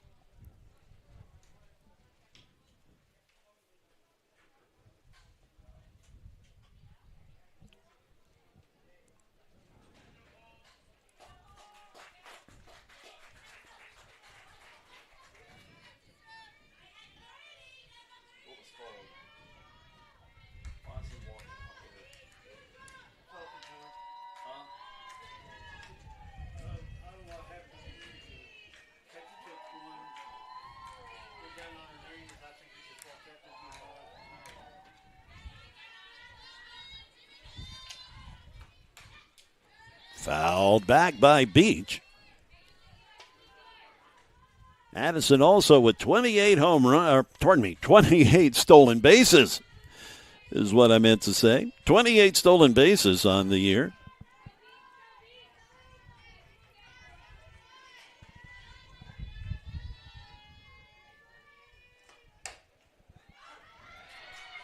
That gets through.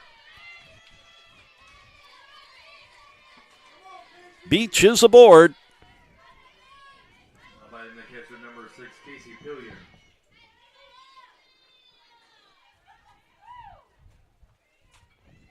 Casey Pillion, the Walter State catcher, now in the box.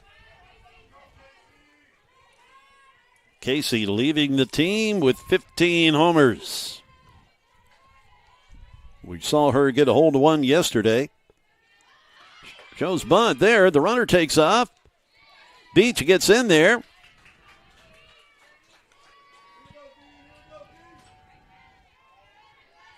She now with 30 stolen bases, tied with Odell for Chat State. You'll be seeing her and the rest of the Lady Tigers in the next game.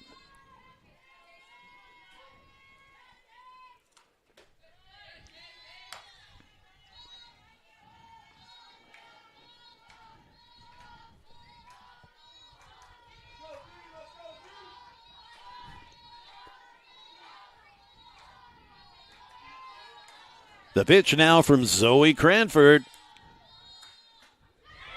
And just could not hold up. Pillion trying to check her swing, but ended up going around.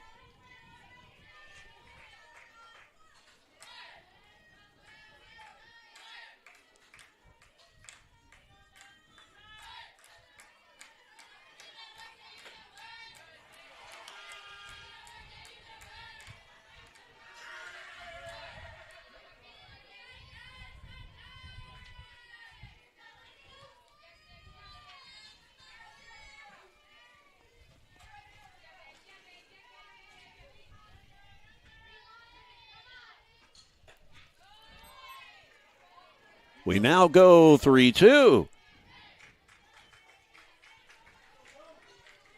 A full count on the Lady Senator catcher, Casey Pillion.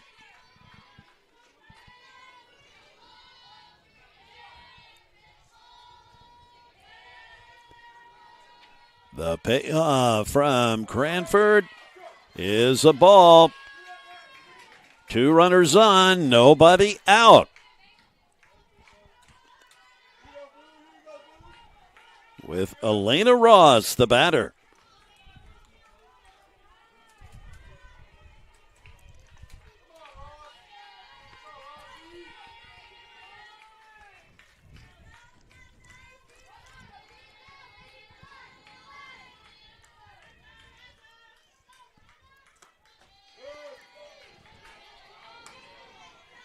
First pitch ball.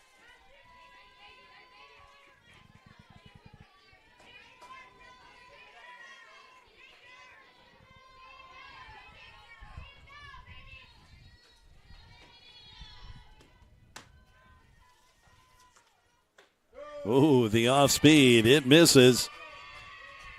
Trying to catch Ross off stride, but she doesn't budge.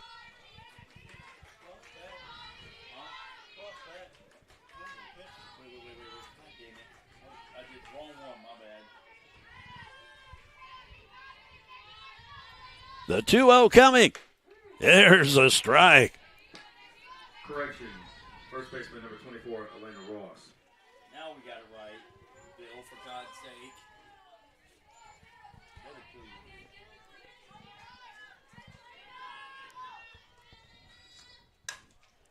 Pulled foul.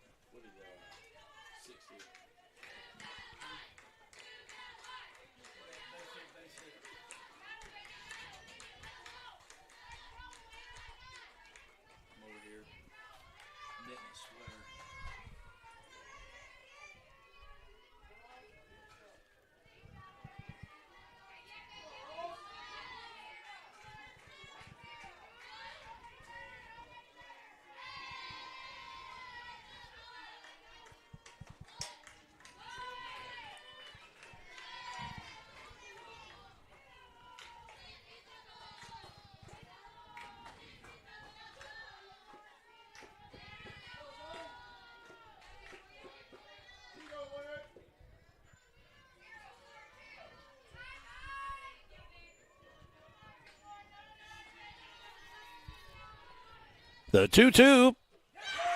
Down on strikes. The dangerous hitter, Elena Ross, is retired via the strikeout. Now by the designated player number 21, Brianna Silguero. Silguero now the batter with the out on the board.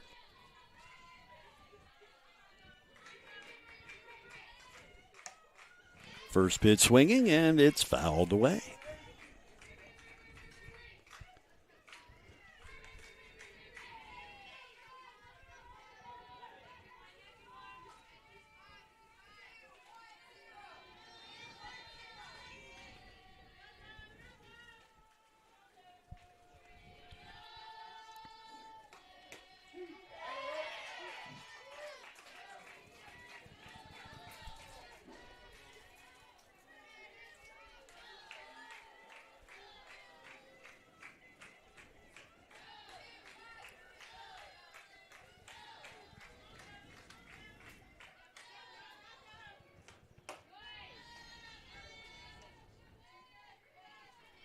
1 ball and 2 strikes to Silguero.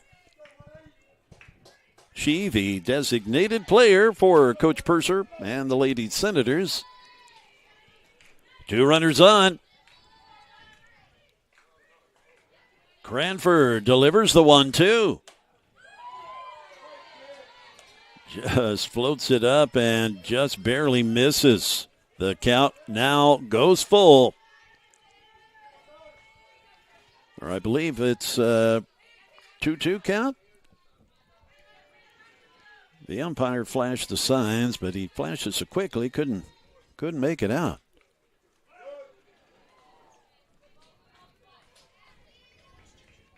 All right, it is 2-2.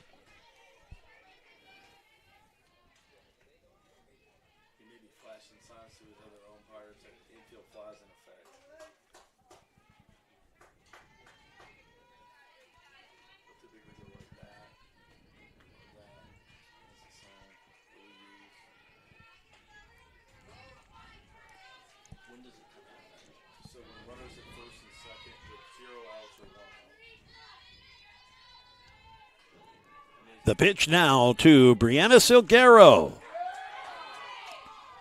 Boy, Cranford wanted that, didn't get it. The count goes full.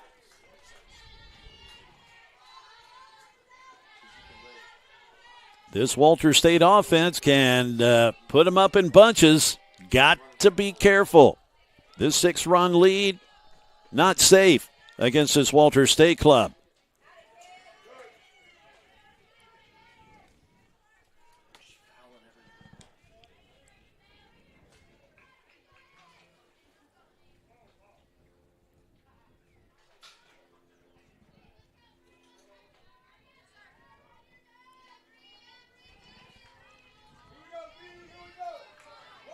Here we go with the full count and 1 out, 2 runners on.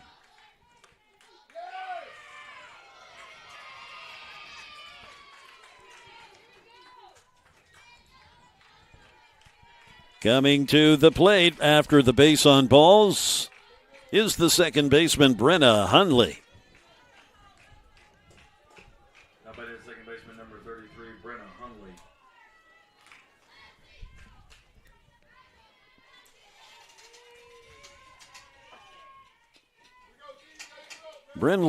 Brenna Hundley, an even .300 batting average.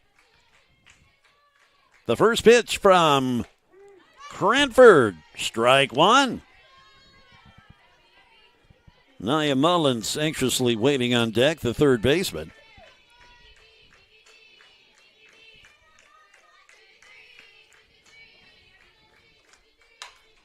And that will plate 1 run, make that 2 runs after Lowe bobbles it a bit.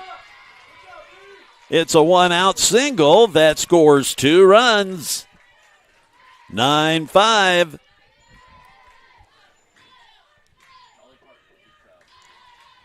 Now by the third baseman, number 1, Nia Mullins.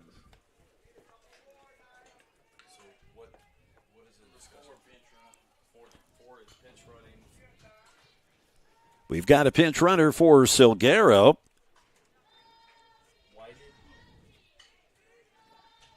Faith Whited comes in to pinch run for Silguero at second. And it looks like Emma McTavish, the secret weapon that's not so secret for the Road State Lady Raiders, coming into the circle after Zoe Cranford makes her way to the Roan State dugout. Emma McTavish is coming in to pitch.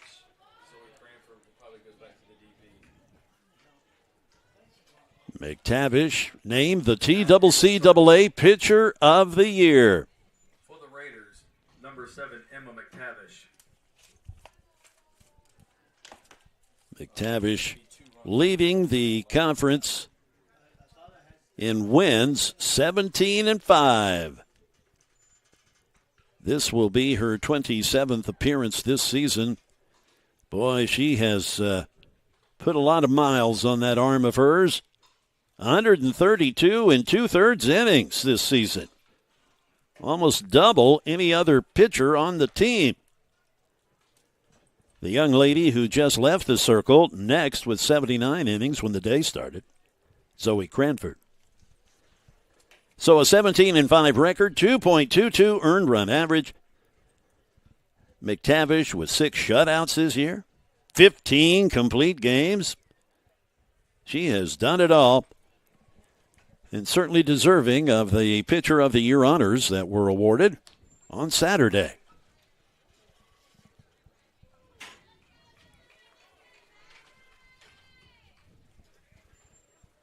Nia Mullins will get the first opportunity to face McTavish for the Senators. Third baseman number 1, Nia Mullins.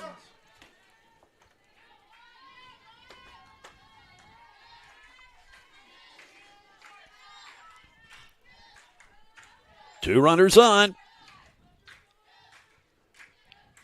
The first pitch from McTavish. Swung on and fouled.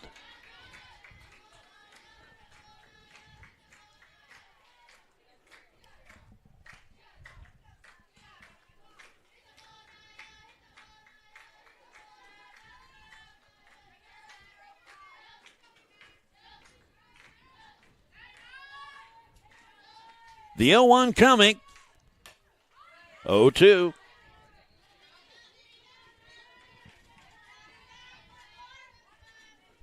The Roan State coaching staff, at least what's left of it anyway, in the dugout, making the decision to go ahead and bring in their, again, not so secret weapon, McTavish, here in the pitcher's circle. The head coach, Marty McDaniel, tossed in the first inning. The little blooper is retrieved by the first baseman. That is Lucas. So the out recorded of Nia Mullins. Now batting the shortstop, number 23, Ali Sirit.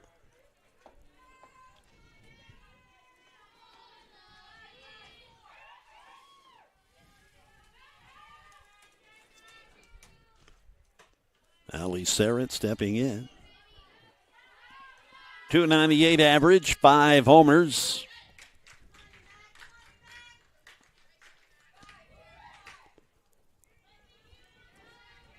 Ali, the sure-handed Lady Senator shortstop.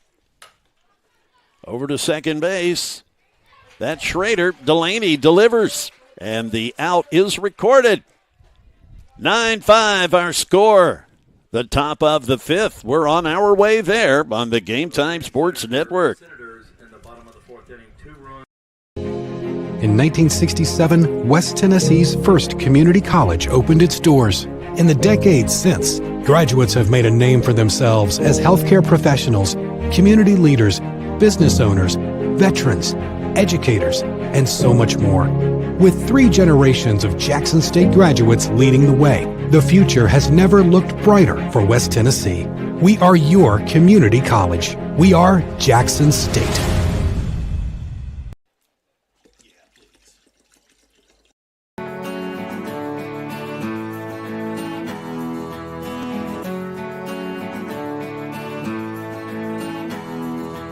I chose Columbia State because it was very convenient, it's close to home. I get a real sense of community, a sense of family. I absolutely fell in love with the campus and the faculty and the programs and everything like that, and it was so awesome for me.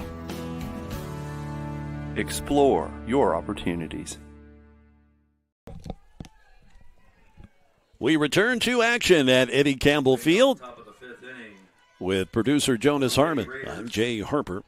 Designated player number 18, Zoe Cranford. Looking at the stream numbers, as expected, we got a good number of folks checking things out here today. I mean, let's face it, many of you have real jobs. So you're out there maybe sneaking a peek at the game on your phone or the computer at work. You minimize the live stream screen when the boss walks by. Hey, I know. I get it. Summer Smith in the circle. As Zoe Cranford, she fires one off the Eddie Campbell Field sign. Ballpark won't hold that one. That is a blast that adds one more to the Roan State side of the ledger and makes it 10-5.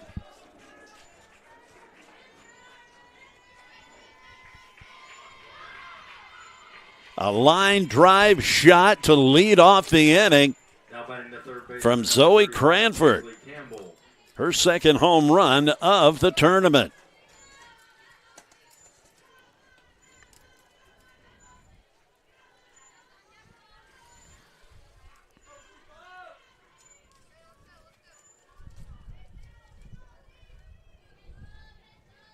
That's Zoe's 9th homer of the year. Paisley Campbell, the batter. Paisley gets, she's got double the home runs that Zoe does. She's got 18.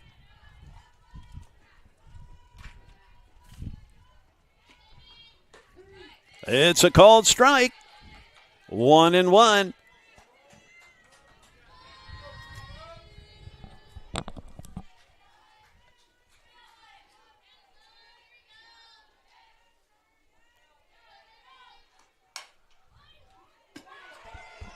That ricochets off of Mullins. The play still made, and she's hurting.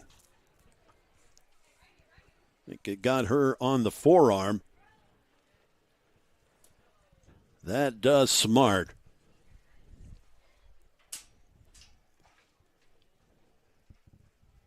Especially if it just, got you on the bone there, the forearm, as opposed to the meaty part. But, either place does not feel good when you get popped like that.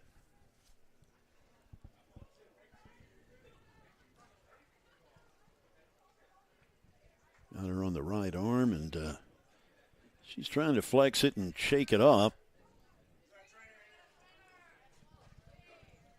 I think they may be asking for a trainer, or maybe just a quick sip to just kind of refresh her a little bit, let her regain her senses. We've got another game, actually 2 games coming up after this one. The number 1 seed Volunteer State Lady Pioneers, led by Coach of the Year Christian Lynn, and Blythe Golden's Chattanooga State Lady Tiger squad. That game is due to begin in about 43 minutes. I don't know about that, but nonetheless, we'll have it for you whenever it occurs. And if we do have to push that game back a bit, then more than likely the 5:30 scheduled game will get pushed back as well. But again, we'll cross those bridges. The nightcap, again, scheduled for 5:30, but it will pit the winner of this game against Dyersburg State, who won their game this morning, knocking Jackson State out of the tournament.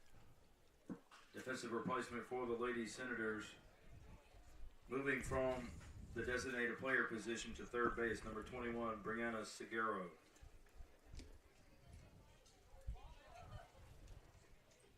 So you probably just heard public address announcer Bill Connolly announce the fact that Mullins, they're going to go ahead and pull her out to get that arm of hers iced up.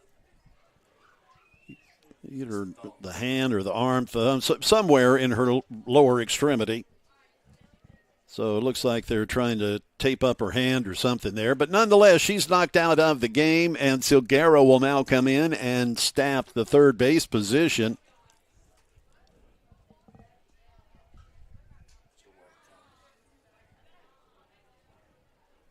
Anybody that's played any ball, if you've ever had your one of your fingers or your thumb jammed, when a ball just hits you on the end of the finger or the thumb and jams you, that we all know that hurts.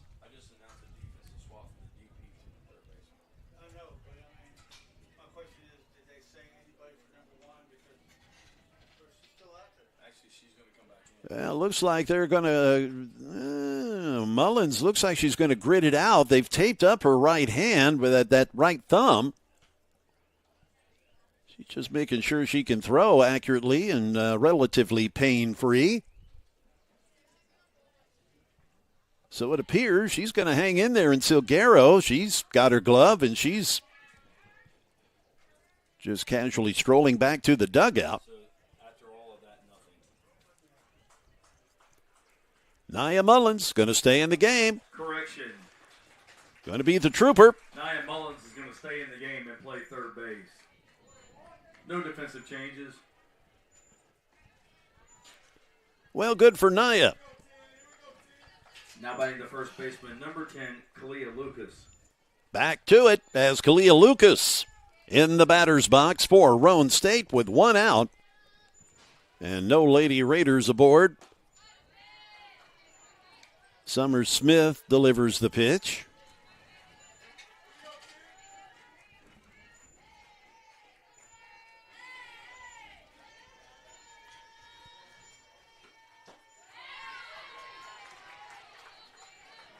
A swing and a miss, and a big swing it is.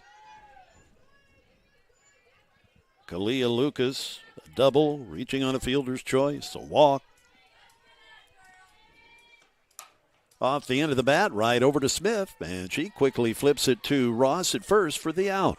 2 away.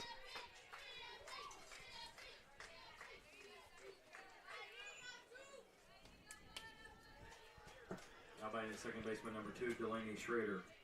1-3. Schrader, the batter. A big day at the plate for Delaney. The biggest hit of the day, that big 3-run home run. It's an outside corner called strike.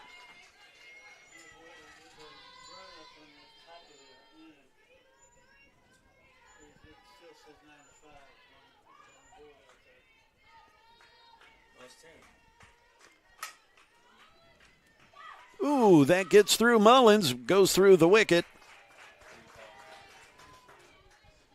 Nia patting herself on the chest, saying, "Yeah, that one's on me."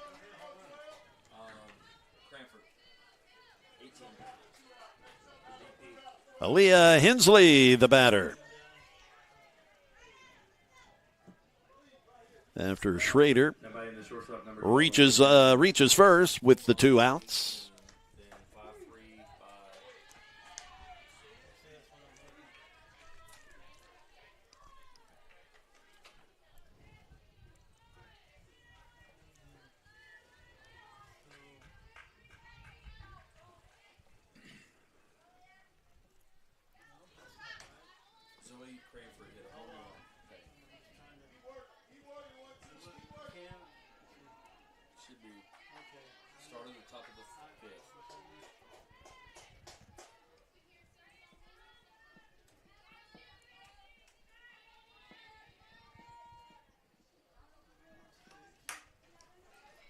That goes right to Sarrett. The out is recorded.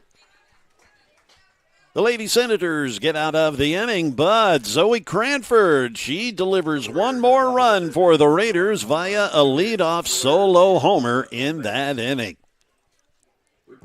Jay Harper, Game Time Sports Network, along with our producer, Jonas Harmon, doing such a wonderful job in making things run nice and smoothly up here. Baseball gets started tomorrow. And my partner, Bill Connolly, he'll be bringing you the play-by-play for that. I'll be back here in the softball booth to cover the 2 softball games on the schedule tomorrow. The semifinal and the final games happening tomorrow for softball. We'll declare, if the weather cooperates, and we're, knocking on our heads here to make sure that happens, we'll declare a champion, a tournament champion tomorrow in softball. And we'll begin the journey to declare a baseball champion tomorrow. 2 softball games, 2 baseball games. 12:30 and 3 o'clock, respectively, are the scheduled times for the softball games. Noon and 4 for the baseball games. All 4 of which are on the Game Time Sports Network. Brittany Layton. She's the first batter that Emma McTavish will face. This is the bottom of the 5th inning. Lady Raiders up by 5. Swing and a miss. Leading up the bottom of the 5th inning for the Lady Senators, the right fielder number 40, Brittany Layton. 6-3 for Hensley.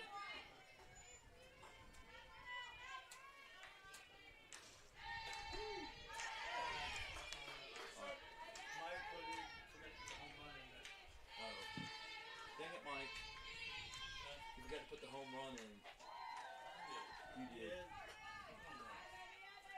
He said Cranford hit a home run. Yeah, Cranford hit one off. Yeah. Layton down on strikes, so Emma McTavish coming in and recording the very first out via the strikeout.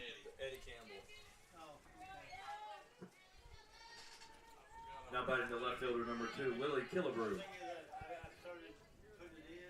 Lily Killebrew, she came in place of Cameron Allen earlier in the game, and Lily now at the plate. For those of my generation, every time I see the name Killebrew, I think of the killer who played for the mostly Minnesota Twins. That would be one Harmon Killebrew. He was also with the Washington Senators way back when, back before the Nationals were ever thought of. Ted Williams managed the Washington Senators there for a while. Didn't really go all that well for Ted as a manager. He was kind of a hothead, and didn't do him any benefit in the manager's role. But Harmon Killebrew, man, he was one of my favorites growing up. 548 home runs, and had some of the prettiest handwriting. I've got his autograph on a baseball, and it's just a beautiful autograph. 2 outs after Killebrew pops it out to left field, where Lizzie Lowe squeezes it for the catch.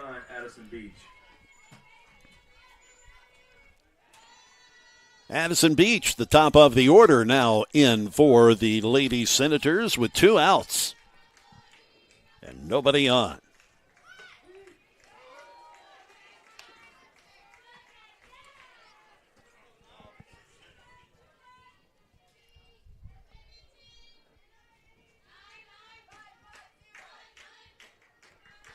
It's one thing about a lot of the older players, their hand, back when when penmanship mattered, a lot of those older superstar autographs you can actually read them. They're legible. You look at a lot of today's autographs, I mean, it just, you can't tell what the heck it says. 10-5 our score. Boy, that was a relatively quick inning as we move along on the Game Time Sports Network. Ball State is amazing. Here you'll get a top-notch education with professors who inspire. And with Tennessee Promise or Reconnect, it can be very affordable. Ball State offers small class sizes, 4 convenient locations, and we are big on experiences. Whether you thrive in the lab, the studio, the field, the classroom, or just enjoy hanging around campus, join the family. Go to ballstate.edu to get started.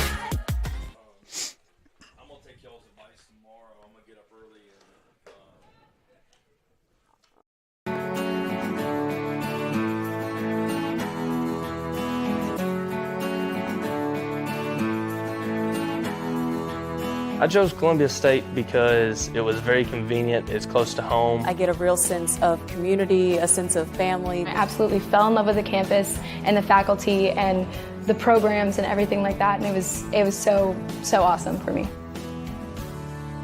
Explore your opportunities. Jay Harper, along with Jonas Harmon, Bill Connolly on public address, Richard Murray, the official scorekeeper. As we are currently discussing where to find the best bourbon bargains. Hey, priorities. 0-1 count on the batter, Lizzie Lowe.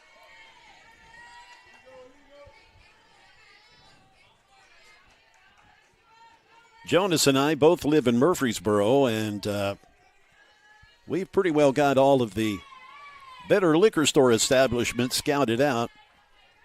Given our pal Bill Connolly some advice. He's not from the area, so he is on a bourbon mission. He's on a reconnaissance mission. He knows all about that, being an honored retired military veteran. That hit over to shortstop where Sarek collects it, and they get the out. Boy, Lowe, she is quick. They just barely get her for the out. Now batting the right fielder, number 8, Mara Yo. Here is Mara Yo.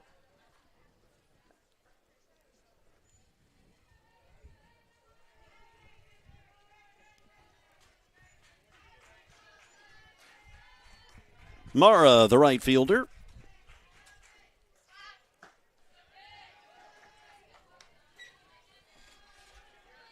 Mara, like many players you see now, sporting the rather interesting, I guess you call that a ponytail.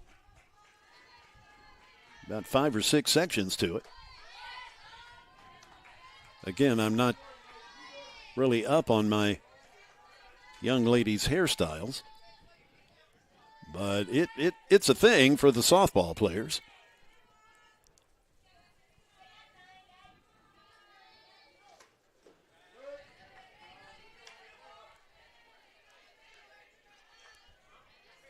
Two balls and a strike with one out.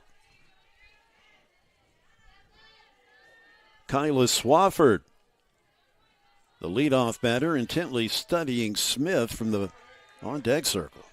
And she, too, sporting one of these fancy-fied ponytails.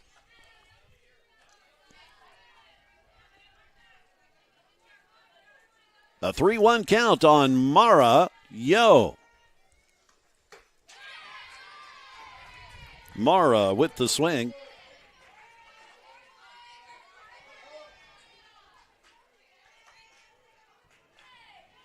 The full count. How's it going to go for Yo? Oh, no, it's fouled off. A 3-2 count.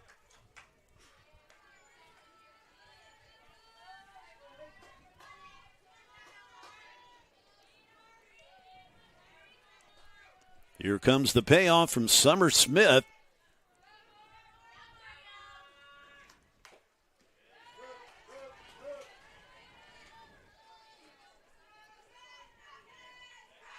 We will repeat.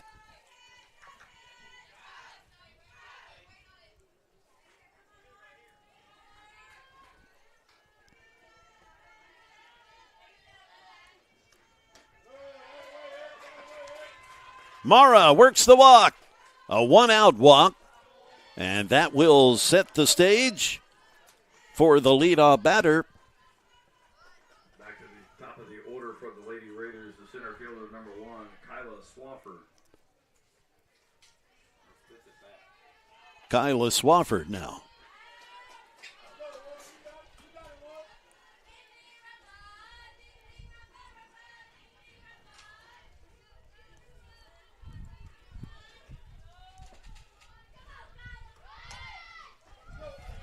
Swinging bunt.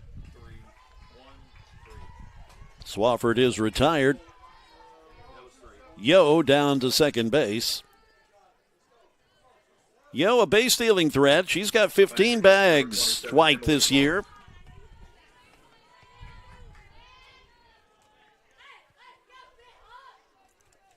Emily Hawks, the Roan State catcher, now the batter.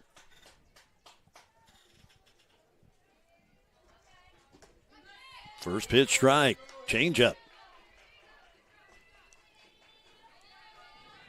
2 outs with the runner in scoring position for Mara Yo.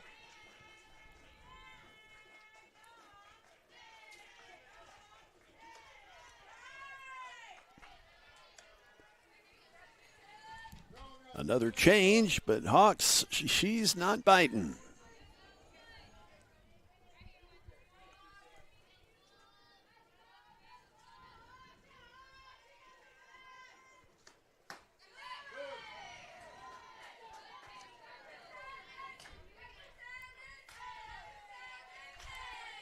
Must have been low in the zone. Certainly was over the plate. I mean, we are in the press box in the shot that you see there, directly above the home plate umpire. That's pulled and caught. What a layout catch by Brittany Layton. That certainly saved a run. The side is retired as the Roan State Lady Raiders held scoreless in the top of the inning. We move to the bottom of the sixth on the Game Time Sports Network. As a first-generation college student, estaba un poco nerviosa. I knew I would need extra support, but I didn't know where to find it. At Roan State, I have a success coach to help me with every step along the way.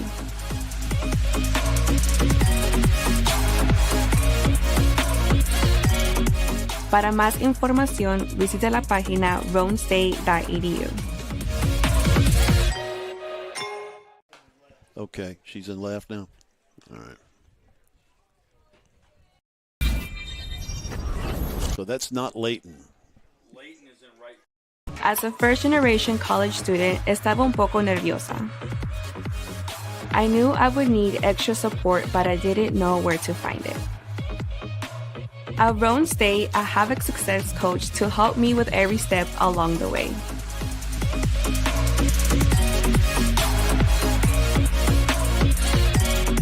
Para más información, visite la página roanstate.edu.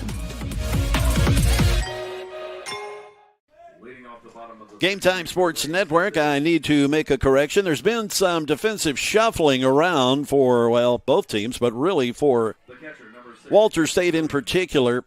Layton is now in right field. It was Killebrew who made that great catch out in left field, laying out to end the inning and save a run. So we wanted to give Killebrew the proper acknowledgement for that fine play. Lily Killebrew laying out and looking like Tommy Agee. There's one for you. It's 99% of you say who? McTavish delivers a strike to the catcher for Walter State, Casey Pillon. I grew up in New Orleans. I think she calls it Pillion, but in the Crescent City, it's Pillon.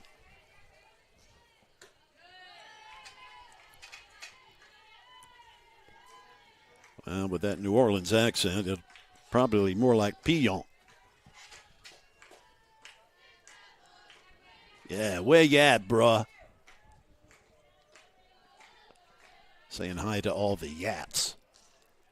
Swung on and fouled.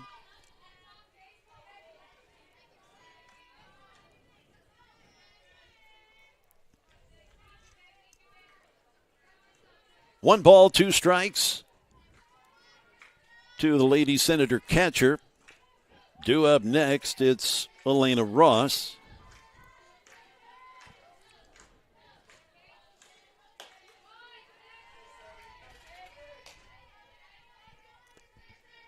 The next game is due to start in 22 minutes.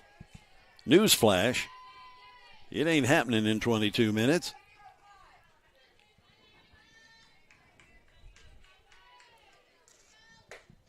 Swing and a miss as Pillon goes down on strikes. McTavish,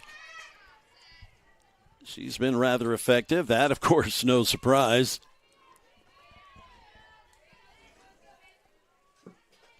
Elena Ross, the batter, the first baseman.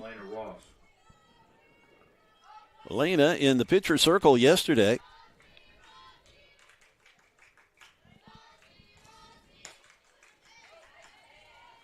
She almost pulled the trigger with that lavender bat.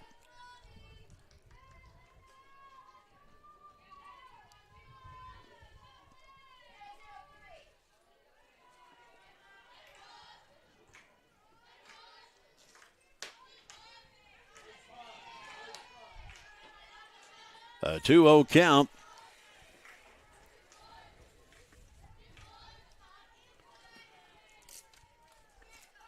Ross began the day hitting .419, 8 home runs. Off the hands, that goes to Hensley, who boots it. Ross reaches on the error with 1 out. It is Silguero, the DP. Designated player, number 21, Brianna Silguero. Now Coach Brittany Purser is calling out a pinch runner.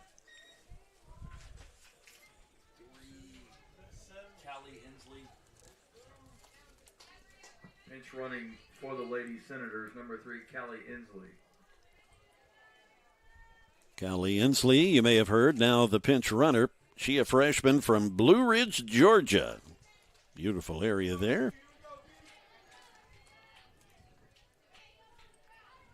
My wife and I have a favorite cabin that we visit in Blue Ridge, Georgia. Just really lovely part of the country. Silguero pushes the bunt down, gets tagged by Lucas. But Brianna, she advances the runner to scoring position, 2 outs. Now batting the second baseman, number 33, Brenna Hungley.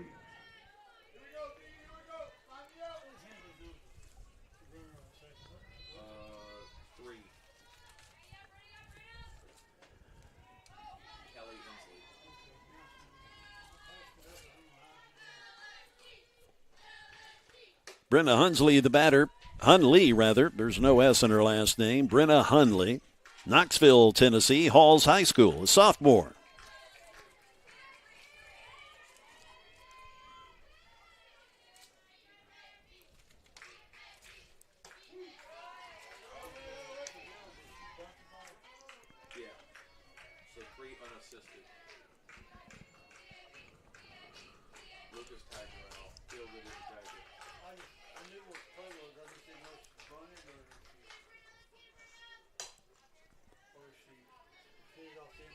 One ball, 2 strikes after the foul, with 2 outs and a runner on.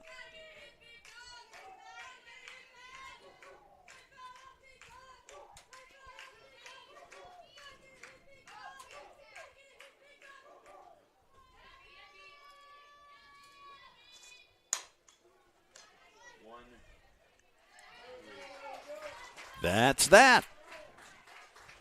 As a relatively smooth inning. Little something going as Walter State had a runner down on second, but the potential threat is quelched. Quell, is that even a word? Quell? Anyway. I think you know what I mean. I think that's a word. We're keeping it here.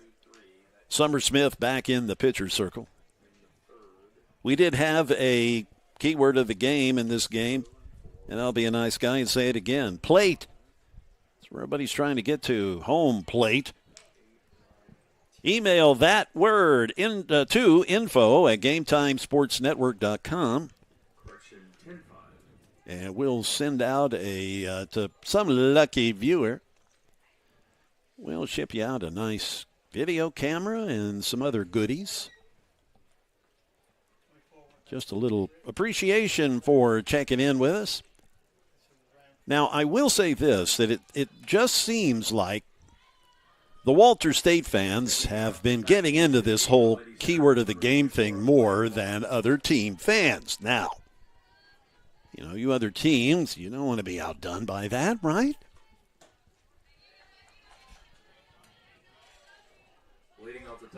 And we'll be doing this through the baseball tournament, too, by the way. Here's Cranford. Boy, she's had a pretty good day. That is popped up. Foul. And the play is made. Good hustle from Elena Ross. And Cranford goes down on the foul out. A quick first out is Paige Campbell now the batter. Or Paisley. I called her Paige when they were playing Cleveland State. And I just have to remember it's Paisley, like the design or the Prince record company. Anyway, there is another quick out from Paisley Campbell. I apologize to the Campbell family. You didn't name her Paige, you named her Paisley. Now batting the first baseman, number 10, Kalia Lucas. Kalia Lucas, the first baseman. This inning going amazingly fast thus far.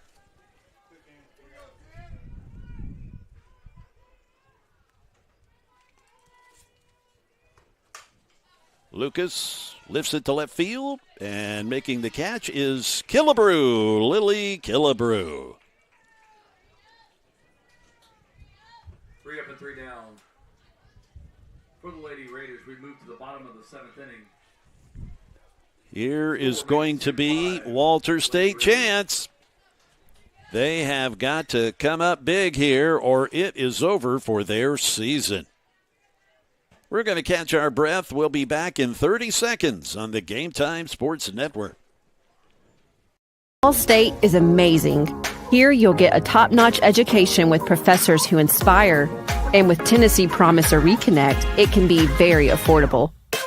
Ball State offers small class sizes, 4 convenient locations, and we are big on experiences.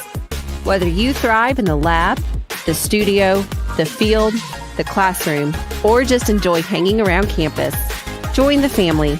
Go to ballstate.edu to get started. Jay Harper along with Jonas Harmon. This is the Game Time Sports Network.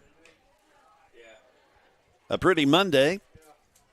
Now, Tuesday and Wednesday, if you've looked at a forecast for Columbia, it looks scary.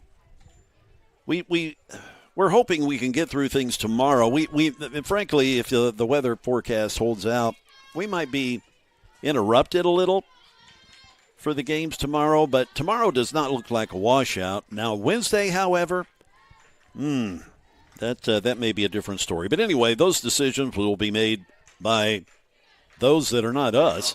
So we'll, of course, follow along and do whatever's necessary to get the games covered for you, no matter when they are. Nia Mullins, the batter. Going to be up to Nia to try to get some things going here. This Walter State offense, it's not out of the realm of possibility for them to score 6 runs in a half inning. So, as a former Yankee catcher used to say, it ain't over till it's over.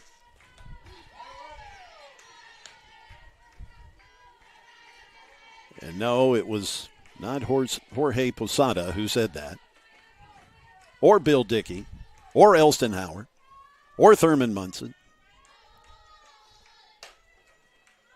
Hit into the ground, flipped over to second, and the play made by Schrader. 1 away.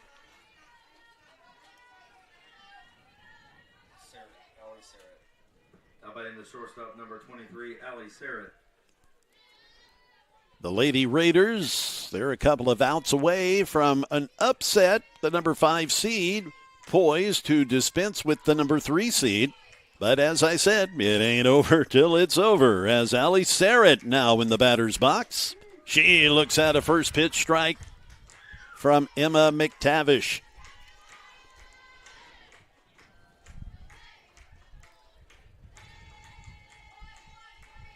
Emma, the strawberry blonde. Could you have a more Scottish name than McTavish?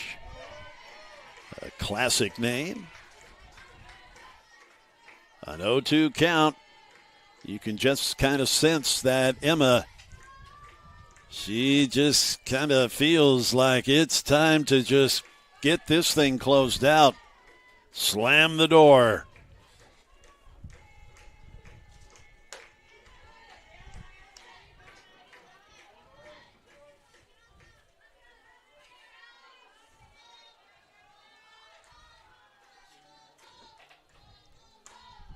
The winner of this game will take on Dyersburg State in the last game of the day today, currently scheduled for 5:30.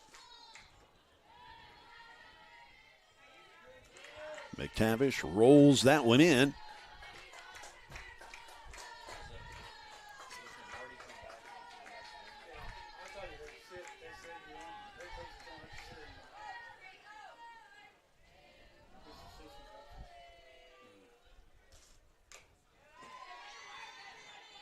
Sarrett staying alive with the foul tip.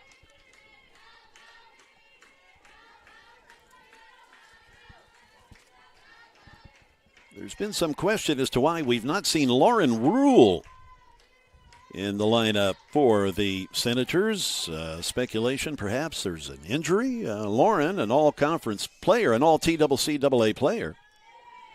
And we've not seen her in this tournament.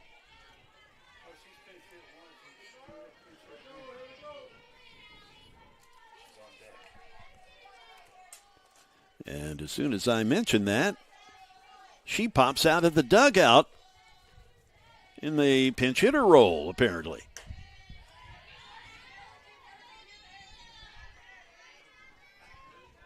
Wow, I'm psychic.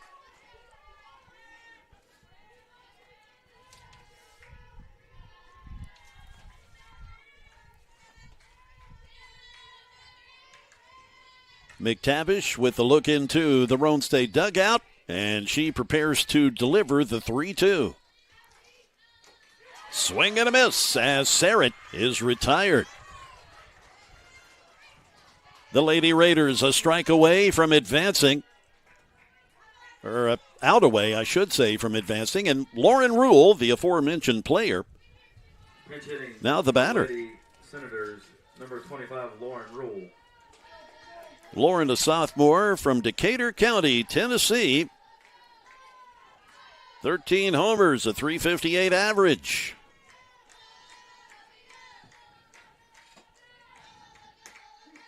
A first pitch strike from McTavish. As she nods her head in agreement with the umpire. Yeah, that was a strike.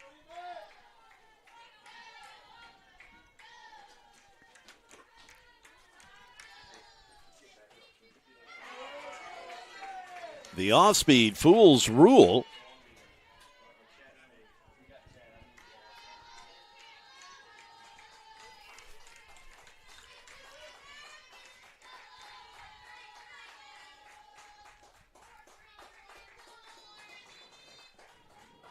The 0-1 coming.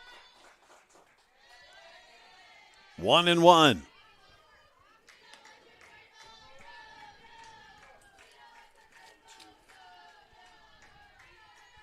Make that a 1-2 count.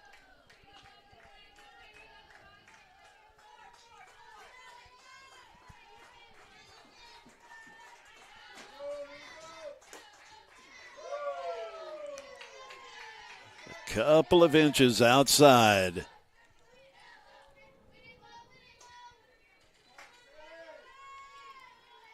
The number 5 seed, Lady Raiders, a strike away from dispensing with the number 3 seed, Lady Senators. We now go full.